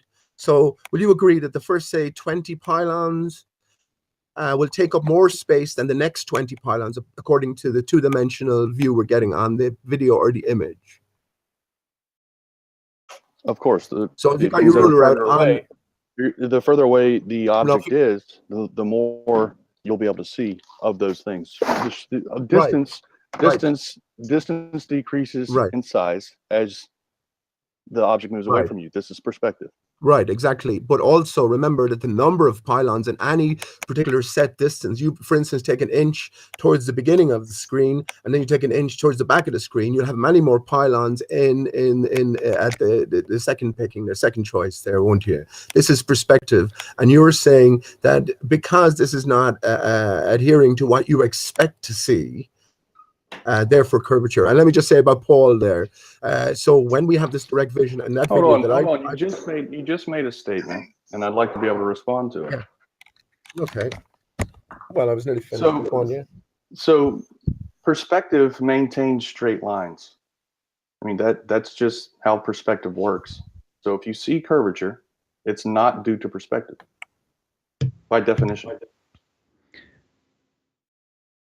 How do you know perspective always maintains straight lines? That's how perspective works. That's the definition of perspective. It's yeah, exactly. Stanley, what happens if your observation conflicts with Taboo Conspiracy's observation at the same distance? If there's a conflict, I'd tell him to repeat it with more lamps and higher up away from the refraction level. That perspective maintains straight lines is a ridiculous thing to say, because you are doing the perceiving, right? No, this is based on just basic geometry, man. This isn't a claim that somebody's making. This is just the definition of perspective. Yeah, it's the geometric definition of what perspective is. Okay, let me just post your link here. I haven't got the top, not your link, just a snapshot. I haven't got the top of it. I wish I had the top of it here, but it'll illustrate my point anyway. Can you see my picture? No, currently we've got Taboo Conspiracies video rolling out that you shared with us a moment ago, Pete. Oh, sorry, I didn't know that was playing, Nathan. Well, thank you. I didn't know that was playing. I can't see it here, so okay. Just whilst this is playing, just let me comment. Before you do, Anthony, just click on my icon if you want to see this video. I did screen share before playing it. Even in this picture that Pete was showing there, you can see the curvature starts well before the horizon, well before any mirroring level. Well, I was going to talk my way through that and show you how you are being deceived. You are seeing, as Paul will do, he's seeing curvature, so he's calling curvature. Where is it? The video, Nathan, hang on. In the video Nathan is showing here. You just told us that if you use your senses and you trust your senses, then we should be able to see flat, and that's not what your senses are telling you. Your senses will be able to come up with an ad hoc explanation to explain it away, and that's what you're about to do. No, it's not, man. But just look at what he's doing there, Sandy. So Sandy, look, he's got the flashlight on the ice. Yeah. Right down. And look at that. Amazing how much it looks like a star, Anthony, isn't it? I was going to say the other thing to notice is look how it's dancing just like the stars do. And it's just a flashlight. Now, but this is illusion now, right? So this is illusion now. So this is what Paul is saying. Even though it looks direct, it looks true, it looks clear. Yeah. This is illusion. But when we see Simon's curvature at 6 miles, no, that doesn't look like illusion. We want to examine it to see if there's any illusion going on. We just assume that it's what it says in the tin. See, this is the nonsense, and they can't survive it. They can't survive it. The thing, Pete, I have near 2,000 observations now of images and videos that all show curvature. Explain Nathan's. You've shown me one, and I don't know anything about it. I don't know any information about it. I don't know the details. I don't know observer height, distances, nothing. Right. But I've shown people hundreds and hundreds on my YouTube channel. I've shown people thousands in private chats. Right. And they all show their curvature. Well, so now if you look at that video, right, and that doesn't show curvature, are you going to try and explain it in a different way? Are you going to come out and say, well, it appears that we're looking at direct vision here? Explain it in a different way? We know that refraction is a thing. That's not something different. That's something we've been talking about for a long time. Right. But even though he zooms in and out, like you have with your own camera. There are anomalies. I mean, we know there are anomalies. We know there are superior mirages. You know, we know there's... Let me point out the anomalies in your... thank you very much for that, Nathan. Let me point out the anomalies in your capture then. I'm talking about anomalies as in observations. Of course, you're going to have days where the weather pulls, gives you strange looking things. That happens, but on average, you're going to see curvature. Right. Pete, now, this is why I'm not going to take up much time here, man, because I know that people are trying to talk. Let me put it to you like this. Under ideal seeing conditions, when there's low turbulence and low humidity and there's low particulates in the air, you're going to see curvature. Whenever the water temperature and the air temperature are roughly the same, you're going to see curvature. Let me explain something to you very briefly now, and we don't have to get too much into it. But obviously you can see, if we count up these pillars here, you have maybe 20, 25 up to this hardline horizon. Beyond that, a similar equivalent distance would take you right back to the screen. So what we're talking about is much more compressed vision back here. The further you go back, the more pylons are going to be compressed right into an equal distance on the screen. First of all, let me just point out this. We've done this before soundly. I mean, it's silly having to keep doing it again and again. Well, you keep doing it over and over again because you don't see that from the right side of the screen. If you go up to the middle line in the middle of each of the towers, from the right side of the screen, all the way to the left, even before you get to the horizon, you see clear curvature.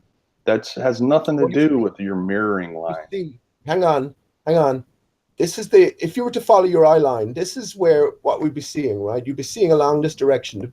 We assume that all of these pylons are straight. No way. Come on. What's wrong with it? It's not even close. Look at it, man. Look, follow the water line and follow the base of the pillars, Jeremy. Instead of doing this, following the water line, you're nowhere near the water line. Instead of doing these grade school drawings over and over again, why don't you just go to Walter Bisland's webpage where he's rendered all these things, and he's got a flat Earth version and a globe Earth version of these pylons side by side. Deal with this now. I don't know who you're talking about. I don't care who you're talking about. Where do you want me to move this to, Jeremy? I'm telling you, there's a better way to do this instead of you. Hang on, let's just do this briefly. Where do you want me to move this to? I'm trying to follow the pillar base right out, as we should expect in real life. This is what we would see in real life. Right? You want to find something to cherry pick. Whenever I just told you, look at the middle of each of the pylons, Pete. Look at the middle, from the right side of the screen to the left side of the screen. It's obviously curving. Masking you. Has nothing to do with mirroring. Nothing. Okay, this is the usual runaround. I'm asking you a question.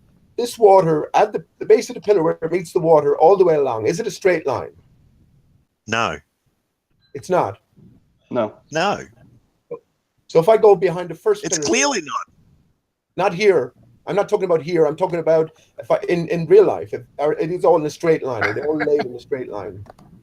Are you asking if they're laid down on a great circle on a globe?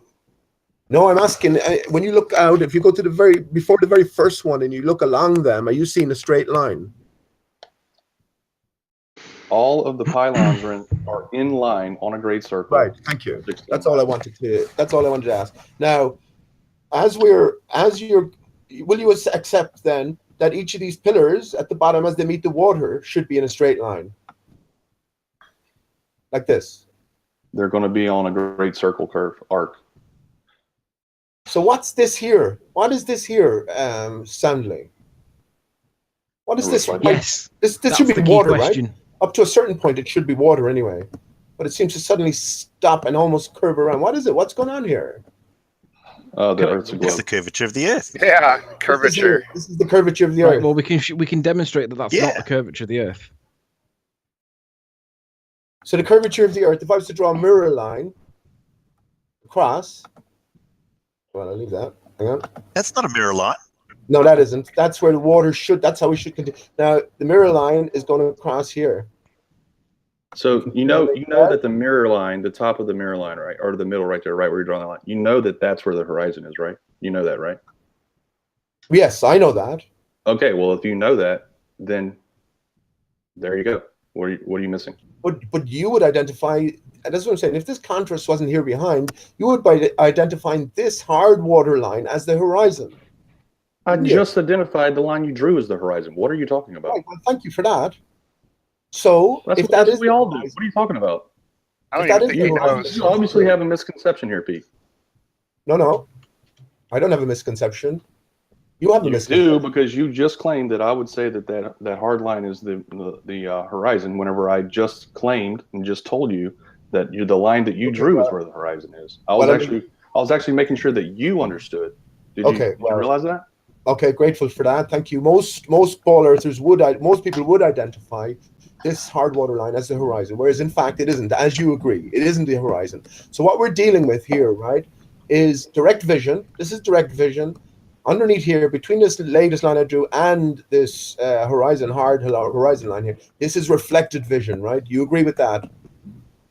Reflected vision? Right there. Right, so what the hell does that mean? It's reflected. So you don't agree this is a mirror line. This is the real horizon line, Paul, is that? What do you do with that information, Pete? Why are do you disagree with Soundly? Hang on, Curve. Do you disagree or agree with Soundly? Hang on, Pete. Why are they curving down below the horizon? No, yes, we'll get to that. Can you? No, get to it now, Pete. Come on. Do you agree or disagree with Soundly? He's getting there, Pete. He's just getting there, Curve. It Just doesn't let him get there. matter, Let him get there, Curve. Let him get there. Here. Pete, stop it with this game of yours. Is the mirror line. Okay. Nathan, check Skype. Pick a horizon and explain why it dips down below the horizon. I asked you a question, Curve. Be a bit reasonable, please. You just came in. I'm being reasonable, Pete. You're jacking around here. Right, I'm asking you a question. You just come in, so keep your mouth shut till we finish it. You get your mirror line, Pete. I mean, Soundly even told you that's where the horizon is. So now what do you do with that information? Right, do you agree with Soundly? Sure. Looks good to me. Now, what do you do with that information, Pete? Right. Take it to the next level for once. I will. Right. So when you're looking at this, right, above this mirrored line is direct vision, right? So below it is mirrored vision, right? So we are a mirrored impression. So as you can see, this is why we have this anomaly over where it should be water. Otherwise, we know there's no pillars that it should be here, right, or whatever. Right. So this is why we're saying. So in other words, we are mixing up when we're looking at this. We're looking at an illusion. We're looking at real direct vision and reflected vision. Not above the water, Pete. Not above the water. Now, I've got a technical term. Hang on. What do you mean? Hang on. What do you mean? BFD. Hang on. No. Nathan, can you exercise some control over this freak? Do you understand BFD? I was going through something. I'm going to keep talking, Curved. You always go through this, Pete, and you never go anywhere. Below the line here, we have is a reflection of what's above it, right? So this alone will tell you that you're dealing with artifacts. What's above it? illusion. What's above it is undistorted things that we can see. Right. Right. We so can what's see the above it? curvature Getting to what's clearly above it. that line. Right. We can Getting to what's above it. So we something clearly will see the create this curvature above that illusion. line. Right. Something is good. Is big enough to. Some effect is big enough to create this illusion over what should be water. Right. But yet we're not going to look at curvature. Right. Not going to look at this curvature, right, and think, hang on, we don't see this curvature in any other place. Can we be dealing with optical illusions? Why don't you do that here, Paul, like you did with the last video over the frozen lake? Yeah, you won't do that. Sorry. Yeah. Don't put words into my mouth. I said nothing about the frozen lake other than that it could be refraction. What you're seeing here above that red line is not distorted. It's nothing to do with mirroring above that line. No, that's true. You look right up above. That's true. And you see no distortion there. And it still curves. Right, I'll tell you why it curves. The top of the tower's curved down. Are you any good at the middle counting, of the Paul? tower's curved down. Are you any good at counting, Paul? This should be good. Yeah, are you any good at counting, Paul? So let's pick out a standard measurement. Let's say, okay, how'll I do it? Let's do a short line, right? Let me just draw a quick line here. Here we go. From, let's say, why is this not drawing a line? Sorry, no. Here we go. Let's just pick a line this length, right? So if we bring this line to the front here, that just barely, if we bring it to the very front, that barely covers 2 pillars, right? If we bring it back more, right, let's say bring it back here, that covers 5, 6 pillars. Let's bring it back more. That so covers, what? Hang on. That's irrelevant. Can I finish, please? That covers maybe 15 pillars. Let's bring it back more. That will cover maybe 40 pillars, right? So you're looking at a perspective. Hang on. You're looking at a perspective. You're not looking at all things being equal, right? And this is what accounts for this apparent curvature at the top because of what I just showed you. Now, look at here, Paul. That's not perspective. Look at here, Paul. This line represents 2 pillars. This line represents 22 or 52 pillars. And that's completely irrelevant. It's irrelevant, is it? It's completely irrelevant to the curvature. What you're representing is what it should look like if the Earth were flat. No. It's not. Good job, Pete. Man. You're busted. You're busted in every way. You're detached from reality, Pete. I just showed you. I just proved it to you there. It doesn't matter now. Your explanations. I don't think that word means what you think it means. Yeah, sure. So, in other words, as you have a compression behind that line here, behind this line, what you view before this and behind it are 2 separate things, right? You're looking at a completely different perspective. And I just showed you in terms of the line I drew. True, I just showed you in terms of this line. Right, Pete. You're right. Absolutely right. You're deluded. This picture is there is no other picture like this. Of all the high altitude balloons, we never see curvature to this extent. You're not looking at this view from a high altitude balloon, Kimo. I just want to say hello to our new guest as he's actually managed to get a word in edgeways. So just say another quick hello so people know who you are, can identify your voice, Spurs Chemo. Oh, okay, yeah, all right. Yeah, hello, good afternoon. Good to have you, my friend. You didn't welcome me, Nathan. You ignored me when I came in. I'm sorry, Curve. There's been a lot going on, my friend. I'm really sorry. Welcome as well. Good to have you here. Thank you. You see, the problem is there's too many inconsistencies with the ball Earth proof, evidence, the model, just practically everything that they produce. There are inconsistencies all over the place. Now, what are they? Well, no, don't just say there are inconsistencies. Tell us what they are. Well, I'm about to go through them. You've just shown us a photograph here with apparent curvature. And this has never been seen before in any of the footage, any of the photograph, this much curvature, which is what we would expect to see if we were living on a board in every photograph. So obviously there's distortion. Obviously you don't understand the horizon. You don't understand what you're looking at. And it obviously takes time because we have to explain that the I further understand you completely look, what I'm looking at. Hey, Spurs Chemo, you want an inconsistency? The definition of perspective and the way you guys use it, you sodomize it. No, we're talking about what you bring us. So you might bring us a video or a photograph where the curvature is a lot further than what we're seeing here now. So we saw a video from you the other day, and the curvature was more in the distance. How is that possible if this curvature is a lot closer? What about what is it close curvature or is it a far curvature? What about what you bring us? Yeah, but that's what we need to establish. Is the curvature close? Far? Right. Just like the sun. Is the sun close or is it far? You're showing us here a close curvature. So we have approximately 15 minutes left on this live stream, so I'm going to quickly run through my links. If you are new to this channel, or you are one of the 50% of the people watching this who have not done so already, be sure to subscribe and hit the bell notification icon to keep up to date with the Flat Earth debate. If you would like to support this channel, as Shill Scanner has done earlier, hit that super chat if you want to toss me a few bucks. If you're enjoying the show, that is, of course. If you're not, just stick a thumbs down, don't try and pawn bomb. If you would like to join the panel, there is a link in the info box below this video. With the page that you are watching currently on mute, simply click that link to join the show and express your views on the shape of the Earth. There are, however, a couple of rules. Number one, please do not swear. If you do, you will be ejected. If you are ejected, please do not try to rejoin using sock accounts. You will be warmly welcome back on the next stream. With that, I'm going to transition you back to the action and say one last time, if you've not shared the show already, it increases the viewing audience, which increases the likelihood of a more diverse panel, so please share the show. And again, if you've not subscribed, hit the subscribe button and the bell notification icon to keep up to date with the Flat Earth debate.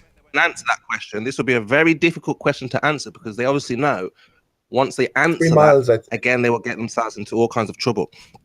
So just save yourself the trouble. Realize that this picture is very highly distorted. You cannot claim this to be any type of curvature of any form. We don't see this in any other video or photograph. So we have to dismiss this as something. Wait, what image is highly distorted? If you're talking about the transmission lines, they're not highly distorted at all. They actually look exactly like what you would expect it to look like if it were on a globe. You just said it a minute ago, Soundly, that it was very difficult for it if you weren't looking to find this curvature, but you could find it with the naked eye. So which is it? That's correct. Yeah. So which is it though? That's yeah. But sorry. What is the distance to that curvature? That's 16 miles. If I wanted to replicate that transmission, if I wanted to do what you did, I went to my. I'm answering your question. That tall transmission line on the left side, that's 16 miles away. No, to the hard horizon. The green line here. That's the key here. Yeah, this horizon line. This is the key. This is where the drop begins, according to you and your ballers here. So what is the distance from? What does it matter?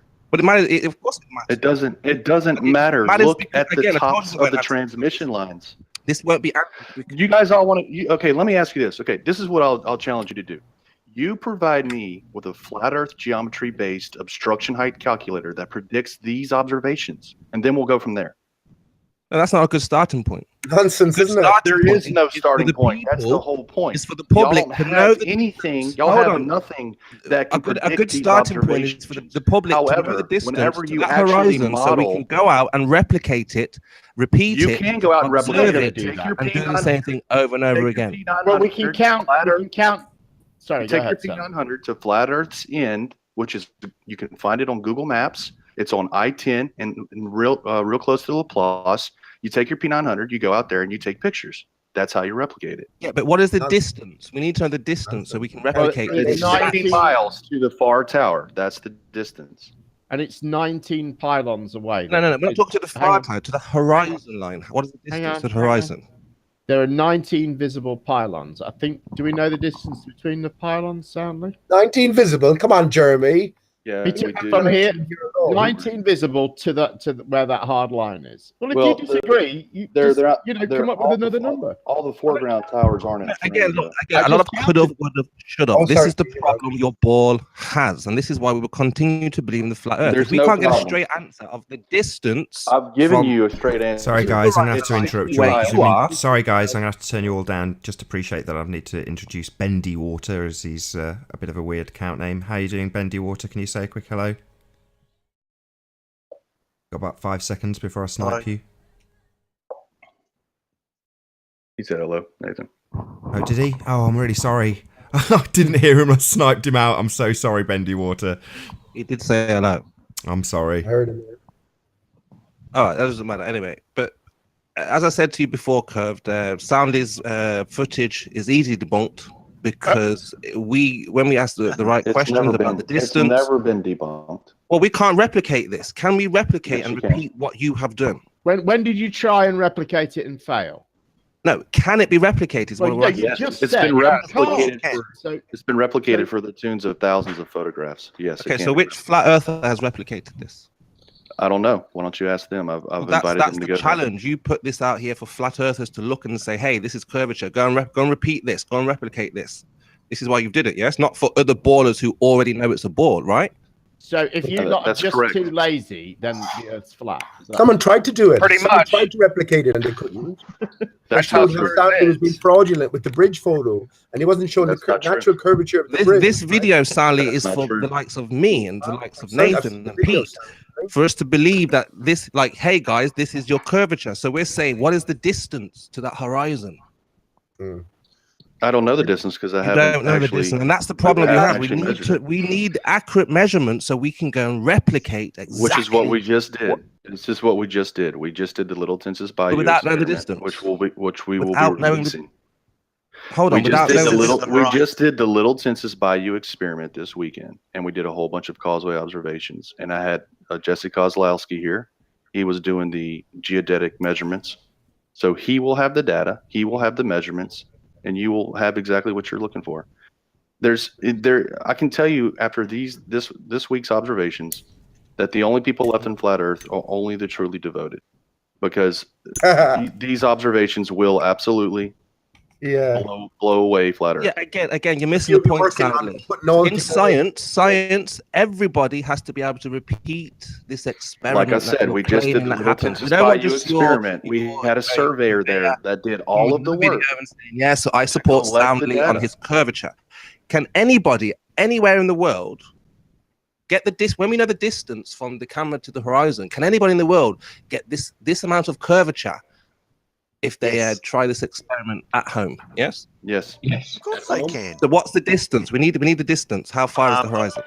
Look, I'm going to knock this on Okay, the I've head already right said here it. and now. Right? The distance to the horizon is a red herring. It's irrelevant because the curvature is seen over that horizon regardless. It's very important, Paul, because No, from it's that not. horizon, the reason why it's irrelevant. important is because we It's see a lot of red drop. herring. It's According a red to herring. you, from that horizon line, there is an exponential amount of drop. I've never seen such We a see drop. curvature even before the horizon. What about the scientific process, Paul? What about the repeatability?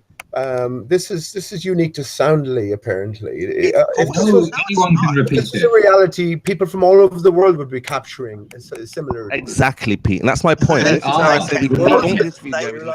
Massive shout out to Sleeping Warrior for hitting the super chat. We've got about 10 minutes left. No, 5 minutes left, guys, just so you know. 5 minutes left. And again, thanks to Sleeping Warrior. This is the best FE channel at the moment, he says. Spurs. You should be saying to us, look, this is 6 miles, 6 kilometers. Like every ship that goes over the horizon, this is what happens. Spurs. But no, you said I Where else don't do you know. have this? You see? Where else do you have this all over the world to duplicate this, Spurs? Where else do you have this? Anywhere of And this where distance, is that? this Where should is happen. that, Spurs? Where do you have these towers like this everywhere in the world? Where is it? Where Anthony else Riley's can we already use done it this with test? wind turbines. If it's unique, curved, how do you know what you're seeing is not an Repeat that illusion? you asked last year. You asked the very same question. You asked, what if you put a pylon here and a pylon there and continue? What would happen? Outcome, and would happen. This is distorted. Look at how distorted it is, though, Spurs. They won't even deal with it. Look at how distorted it is, and pretty much look at Wisconsin.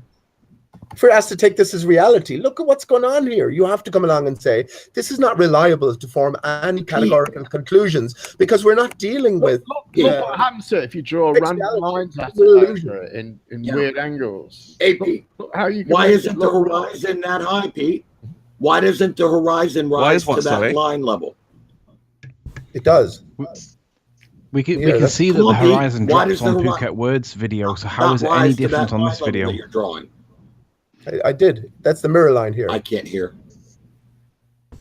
Okay, now draw your other line, Pete. Draw your other line that you keep drawing, Pete. Come on, that's flat and straight. Why doesn't that follow the water level and the horizon rise up to there? Why not, Pete? It's distorted curve.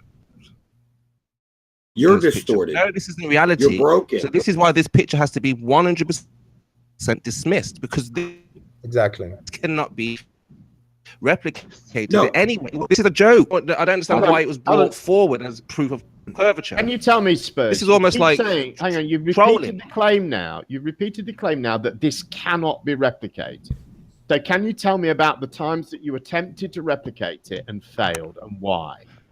Because he said this is 60 miles to the furthest pole. That claim is false, Spurs. You can't say it can't be replicated because you haven't says done 60 miles to the furthest pole. Hang on. You haven't even tried to take the same picture yourself.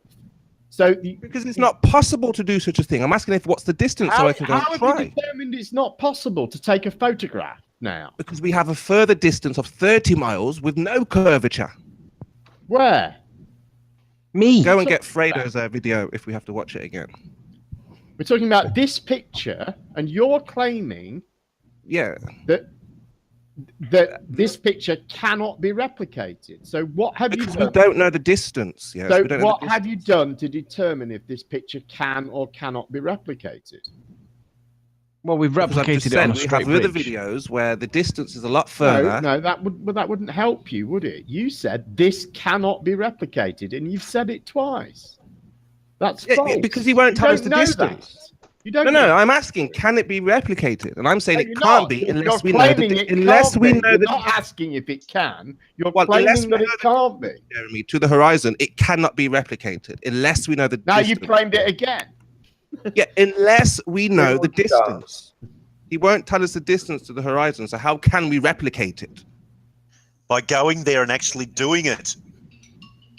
But we need to know the distance, the actual distance. You don't need the distance to go there and do it. To repeat what he has done, why are you always the same results. Look, if it's science, if this is your ball, it's science, you should be able to repeat this over and over again. So we need to know the distance so we get exactly the same results. If I go out to the beach and I do a further distance or a shorter distance, you will say, oh no, we didn't do that far or we didn't do that close, you did it wrong, which is why we need the distance. If you want to do it, go and do it. It's bias, Spurs. You can see with Paul there. It gives the illusion of curvature. So we're going to call curvature for this one. No, we don't need to look into any atmospheric possible. Sorry to interrupt you, Pete. We've been joined by a new guest. I just want to say a quick hello to James Richard.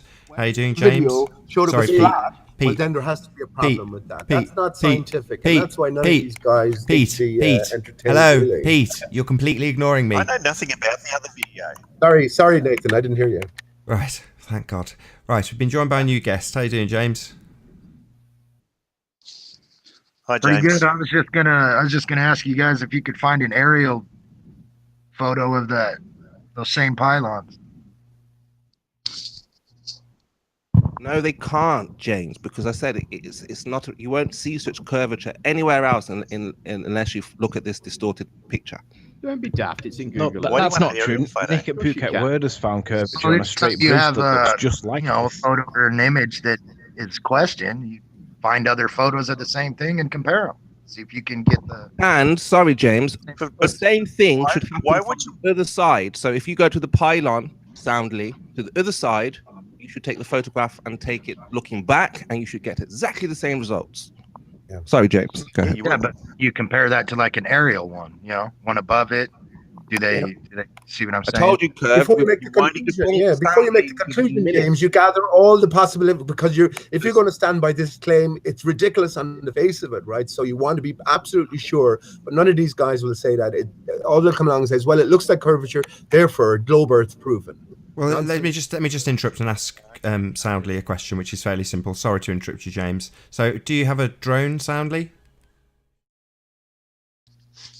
Are you there? No. Soundly? Is he there? Is he gone? That would I be have to apologize, Sandy. I didn't mean to be so harsh with your video. It was a good attempt. Thank you for trying to find and prove. At least you're trying to provide something. We've been asking the other boarders to try and provide something. So thank you for actually attempting, but it's distorted and it's definitely not curvature. No, that's not true. I agree with Yeah, you. but if that's the curvature, wouldn't it be less than 25,000 miles? No. The whole point. Hold on. So you're saying that standing on the ground, we can see curvature when before we're too small to see curvature. We've already answered this question a number of times. There's a difference between the curvature that goes from the observer over the horizon and what you're talking about, which is the curvature of the horizon. Those are two different things. You said over the horizon. How far is that? I just want to get my question in again, Pete, and I'm the host, so I'm going to get mine in. So, Soundly, do you have a drone? Yes, I do have a drone, yes. Nice. So nice. Easy to verify that it does the same thing as your race with altitude then. Excellent. Lovely, Soundly. Look forward to that. Well done, Jay. That would be a good Richard, idea. That was If you Richard's ran point. the drone is a 18 millimeter focal length lens, so it's a wide angle. So of course you're not going to see near as much distance. So you're not going to see the curvature that you see with a 2,000 millimeter lens, which is what you see in my photography. But I just want to tell everybody I'll put it in our little hangout chat here. There's a website, a guy named Walter Bislin modeled a bunch of different locations that deal with the flat Earth stuff. And his models show you what it should look like on the globe, and my observations validate those models. It's really all it comes down And with that, I'm going to say a huge, massive, enormous thank you, first and foremost, to the live audience for joining us. And of course, a massive thank you to the panel for making this debate possible. Be sure to like, comment, share, and subscribe. I've been Nathan Oakley, and I will see you all in the next video.